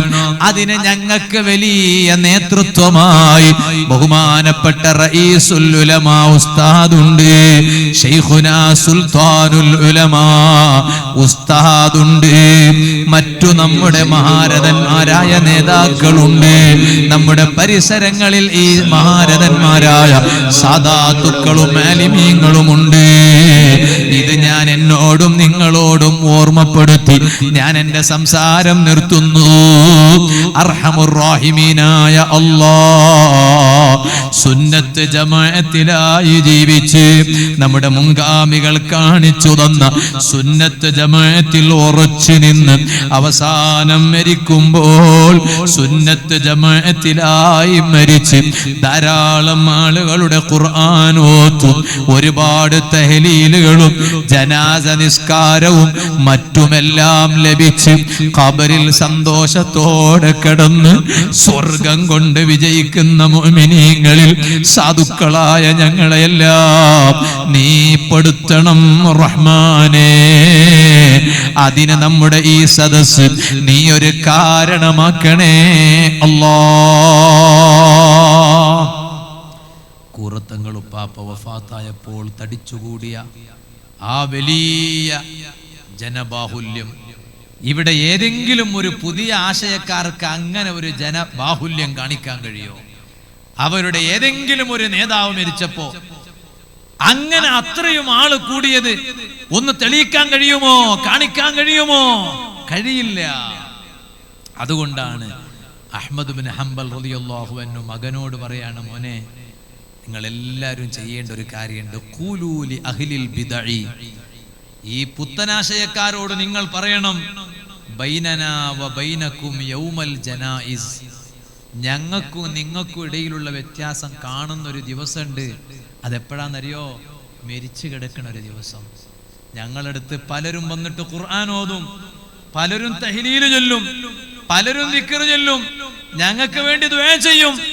ഞങ്ങളെ മരണ വാർത്ത കേട്ടിട്ട് ഒരുപാട് സുന്നി മക്കൾ ഒരുമിച്ച് കൂടും. അതൊന്നും നിങ്ങൾക്ക് കിട്ടൂല, പുത്തനാശയക്കാർക്ക് കിട്ടൂല. ഖുർആന്റെ ഒരു ബിസ്മി ഓത്ത് കിട്ടുവോ? അവർക്ക് കിട്ടൂല. അതുകൊണ്ട് ഖുലൂലി അഹ്ലിൽ ബിദഇ, ആ പുതിയ ആശയക്കാരോടും ചിന്താഗതിക്കാരോടും നിങ്ങൾ പറഞ്ഞു കൊടുക്കൂ എന്ന് മകനെ വിളിച്ചിട്ട് അഹ്മദ് ബിൻ ഹംബൽ റളിയല്ലാഹു അൻഹു വഫാത്തിന്റെ സമയം പൊന്നുമോനെ വിളിച്ചിട്ട് പറഞ്ഞ കാര്യം മഹാന്മാരെ കിതാബിൽ രേഖപ്പെടുത്തിയത് കാണാൻ കഴിയും. അതുകൊണ്ട് യുവാക്കളെ, നമ്മെ യാത്ര പറഞ്ഞേക്കുമ്പോൾ മഹാരഥന്മാരായ സാദാത്തുക്കൾ, ആലിമീങ്ങൾ വന്ന്, മുതഅല്ലിമീങ്ങൾ വന്ന്, ധാരാളം മുഅ്മിനീങ്ങൾ വന്ന് വളരെ സന്തോഷത്തോടെ ഞങ്ങളെ യാത്ര പറഞ്ഞേക്കണം. അതിന് നമ്മുടെ പ്രവർത്തനങ്ങൾ കാരണമാകണം. അള്ളാഹു നമുക്കതിന് തൗഫീഖ് ചെയ്യട്ടെ എന്ന് മാത്രം ഓർമ്മപ്പെടുത്തി, ഞാൻ നേരത്തെ പറഞ്ഞല്ലോ ഇത്ര ആളുകൾ ഇവിടെ ഒരുമിച്ച് കൂടുന്നത് കാണുമ്പോൾ വലിയ സന്തോഷം തോന്നാൻ. ഇപ്പം മഴയില്ലെങ്കിലും ഇതിപ്പോ ഒരു മഴന്റെ സമയമാണല്ലോ. നിങ്ങൾ ഇവിടെ ഇപ്പൊ ഇന്ന് വിദ്യാഭ്യാസ സ്ഥാപനങ്ങൾക്ക് അവധിയാണോ എന്നറിയില്ല. ആണോ? ഇപ്പൊ അവധി ഇങ്ങനെ എന്നും കൊടുക്കണമുണ്ട്. എന്നാണ് അവധി ഇല്ലാത്തതൊന്നും അറിയണില്ല. അവധി ഉണ്ടല്ലോ അല്ലേ? പക്ഷെ എന്നാലും ഇതൊരു മഴ പെയ്യണ സമയമായിട്ട് പോലും അൽഹംദുലില്ലാ മഞ്ചേശ്വരം ഡിവിഷൻ SSFന്റെ ഈ ഒരു സാഹിത്യോത്സവിന്റെ ഭാഗമായിട്ട് സംഘടിപ്പിച്ച ഇൽമിന്റെ സദസ്സ്, ബഹുമാനപ്പെട്ട തങ്ങളുപ്പാപ്പാന്റെ നേതൃത്വത്തിലുള്ള ദുആഇന്റെ മജ്ലിസ് ഇങ്ങനെ നിറഞ്ഞു നിൽക്കുന്നത് കാണുമ്പോൾ വലിയ സന്തോഷം തോന്നാണ്. ഇത് കാണുമ്പോൾ ഏറ്റവും കൂടുതൽ സന്തോഷിക്കുന്നത് ആരായിരിക്കും എന്നറിയോ? ഈ പരിസരത്ത് സുന്നത്ത് ജമാഅത്ത് നിലനിർത്താൻ വേണ്ടി കഠിനാധ്വാനം ചെയ്ത നമ്മുടെ പൂർവ്വസൂരികൾ, മഹാരഥന്മാർ, ബഹുമാനപ്പെട്ട തങ്ങളുപ്പാപ്പാന്റെ വന്യ പിതാവ് ബഹുമാനപ്പെട്ട പുസോട്ട് തങ്ങളുപ്പാപ്പ ഈ ഭാഗങ്ങളിലൊക്കെ നിറസാന്നിധ്യമായിരുന്നു. ബഹുമാനപ്പെട്ട ശൈഖുനാ താജുശ്ശരീഅ ഉസ്താദ് അവരുകൾ ഈ ഭാഗത്തൊക്കെ നിറസാന്നിധ്യമായിരുന്നു. ഇന്ന് അവരുടെ ആത്മാവാണ് ഏറ്റവും കൂടുതൽ അവരുടെ പിൻഗാമികളായ ഞങ്ങളൊക്കെ പ്രവർത്തിക്കുന്നത് കാണുമ്പോൾ സന്തോഷിക്കുന്നത്. അല്ലാഹു ഈ ഒരു പ്രവർത്തനത്തിന്റെ സന്തോഷം പിൻതലമുറകളിലൂടെ ഖിയാമത്ത് നാൾ വരെ അല്ലാഹു തആല നിലനിർത്തി തന്ന് ഖബറിൽ കിടക്കുമ്പോൾ ഈ രംഗം കണ്ട് സന്തോഷിക്കാൻ അല്ലാഹു നമുക്കൊക്കെ അവസരം തരട്ടെ എന്ന് ദുആ ചെയ്ത് ബഹുമാനപ്പെട്ട തങ്ങളുപ്പാപ്പ കുറെ നേരായി ഇവിടെ ഇങ്ങനെ ഇരിക്കുന്നത്. അതുകൊണ്ട് നീട്ടിക്കൊണ്ടു പോകുന്നത് ശരിയല്ല. ഞാൻ പിന്നെ തുടങ്ങിയിട്ടേ ആയതുകൊണ്ട്, പിന്നെ തങ്ങളുപ്പാപ്പ ധൃതിയുണ്ടെന്ന് അറിയിക്കാത്തത് കൊണ്ടാണ് ഞാൻ പിന്നെ കുറച്ച് നേരം സംസാരിച്ചത്. വൈകിയതിൽ തങ്ങളുപ്പാപ്പാനോടും ക്ഷമ ചോദിക്കുകയാണ്. ഇവിടെ അൽഹംദുലില്ലാ ബഹുമാനപ്പെട്ട താജുൽ ഉലമ ഖദ്ദസല്ലാഹു സിർറഹുൽ അസീസ് അല്ലേ, നമ്മളെ ഏത് വിഷയവും അതങ്ങ് മഹാനരിലേക്കാണ് എത്തുന്നത്, താജുൽ ഉലമയിലേക്കാണ്. ഖദ്ദസല്ലാഹു സിർറഹുൽ അസീസ് മഹാനവരുകളുടെ പേരിൽ ഒരു സുന്നത്ത് ജമാഅത്തിന്റെ ഒരു ആസ്ഥാനം, അത് ഇവിടെ താജുൽ ഉലമ സൗദം, അത് മജിർ പള്ള, അതിന്റെ വിപുലീകരണം നേരത്തെ ഇവിടെ പറഞ്ഞു. വിപുലീകരണമൊക്കെ കഴിഞ്ഞില്ലേ? ആയിക്കൊണ്ടിരിക്കുകയാണ്. അപ്പൊ സൗദ ഇപ്പോൾ ഇവിടെ നിലവിലുണ്ട്. അത് ഒന്ന് മൊഞ്ചു കൂട്ടിയിട്ട് ഒന്ന് വിപുലീകരിച്ച് അതൊരു മട്ടത്തിലാക്കണം. അള്ളാഹു നമുക്കതിന് ഭാഗ്യം തരട്ടെ. അതിന് ബഹുമാനപ്പെട്ടവരുടെ മക്കൾ തന്നെയല്ലേ ഒരുങ്ങേണ്ടത്, അവരുടെ അനുയായികൾ തന്നെയല്ലേ ഒരുങ്ങേണ്ടത്. ഇന്ന് ഞങ്ങൾ ഇങ്ങനെ ഒന്ന് ഒരുമിച്ച് കൂടിയിട്ട് ഈ കൂടിയതുകൊണ്ട് അങ്ങനെ ഒരു വിപുലീകരണത്തിന് അതിന്റെ ഒരു വഴി നമുക്ക് ഇന്നത്തെ സദസ്സിൽ മുഅ്മിനീങ്ങളായ നിങ്ങളുടെയും ഒരുപാട് ഉമ്മപെങ്ങന്മാരുണ്ട്, അവരുടെയൊക്കെ സഹായം കൊണ്ട് സാധിച്ചാൽ ബഹുമാനപ്പെട്ട തങ്ങളുപ്പാപ്പാക്ക് എന്തൊരു സന്തോഷമായിരിക്കും. അതുകൊണ്ട് നിങ്ങളാൽ കഴിയുന്ന സഹായം. ഒരു സ്ക്വയർ ഫീറ്റിന് 2000 രൂപയേ ഉള്ളൂ. ഇന്നലെയും ഞാൻ സ്ക്വയർ ഫീറ്റ് പിരിച്ചിട്ടുണ്ട്. സ്ക്വയർ ഫീറ്റ് ഇന്നലെയും ഞാൻ പിരിച്ചു കൊടുത്തിട്ടുണ്ട്. പക്ഷെ അതിന് 250 രൂപയേ ഉള്ളൂ. അത് മറ്റേ ഷീറ്റിന്റെ സ്ക്വയർ ഫീറ്റാണ്. ഇത് കെട്ടിടത്തിൻ്റെതാണ്. ഇൻഷാ അല്ലാഹ് നിങ്ങളൊക്കെ ഒരു നല്ല മനസ്സ് കാണിച്ചാൽ അതിവിടെ പൂർത്തിയാകും. നല്ല നിയത്തോടുകൂടെ എന്നോട് തോക്കെ സഖാഫി ഉസ്താദ് ഇവിടെ വന്നപ്പോൾ പറഞ്ഞു, എന്നൊരു 5 ലക്ഷം രൂപ നല്ലതാണ്. ഒരു 10 ലക്ഷം ആയാൽ സാഹിത്യോത്സവിൻ്റെ ചെലവും കൂടിയാകും എന്ന്. അപ്പം നമുക്ക് ഇൻഷാ അല്ലാഹ് നമ്മളെ ഈ വിപുലീകരണത്തിന് നിങ്ങളെ കൊണ്ട് കഴിയുന്നത് ഒന്ന്, സാഹിത്യോത്സവിന് പിന്നെ ഏതായാലും നടത്തുമ്പോൾ അവരതിൻ്റെ വഴി കണ്ടിരിക്കുമല്ലോ. അപ്പം അതുകൊണ്ട് വിപുലീകരണത്തിന് ഇൻഷാ അല്ലാഹ് നമുക്ക് നിങ്ങളെ കൊണ്ട് കഴിയുന്നത്, ഞങ്ങളെ പാപ്പനെ ഇരുത്തിയിട്ട് നേരം വൈകണതും ശരിയല്ല, ഒരു നല്ല നിയത്തോടുകൂടെ 1 സ്ക്വയർ ഫീറ്റിന് പിന്നെ 2000 രൂപ. എത്ര സ്ക്വയർ ഫീറ്റാണ് ചോദിക്കണ്ടേ? നിങ്ങൾ പറഞ്ഞേ തുടക്കം 1 സ്ക്വയർ ഫീറ്റ് ചെറുതാകാനും പാടില്ല. എത്ര ലത്തീഫ് കല്ല് ഇവിടെ ഉണ്ട്, എത്ര ചോദിക്കണ്ടേ?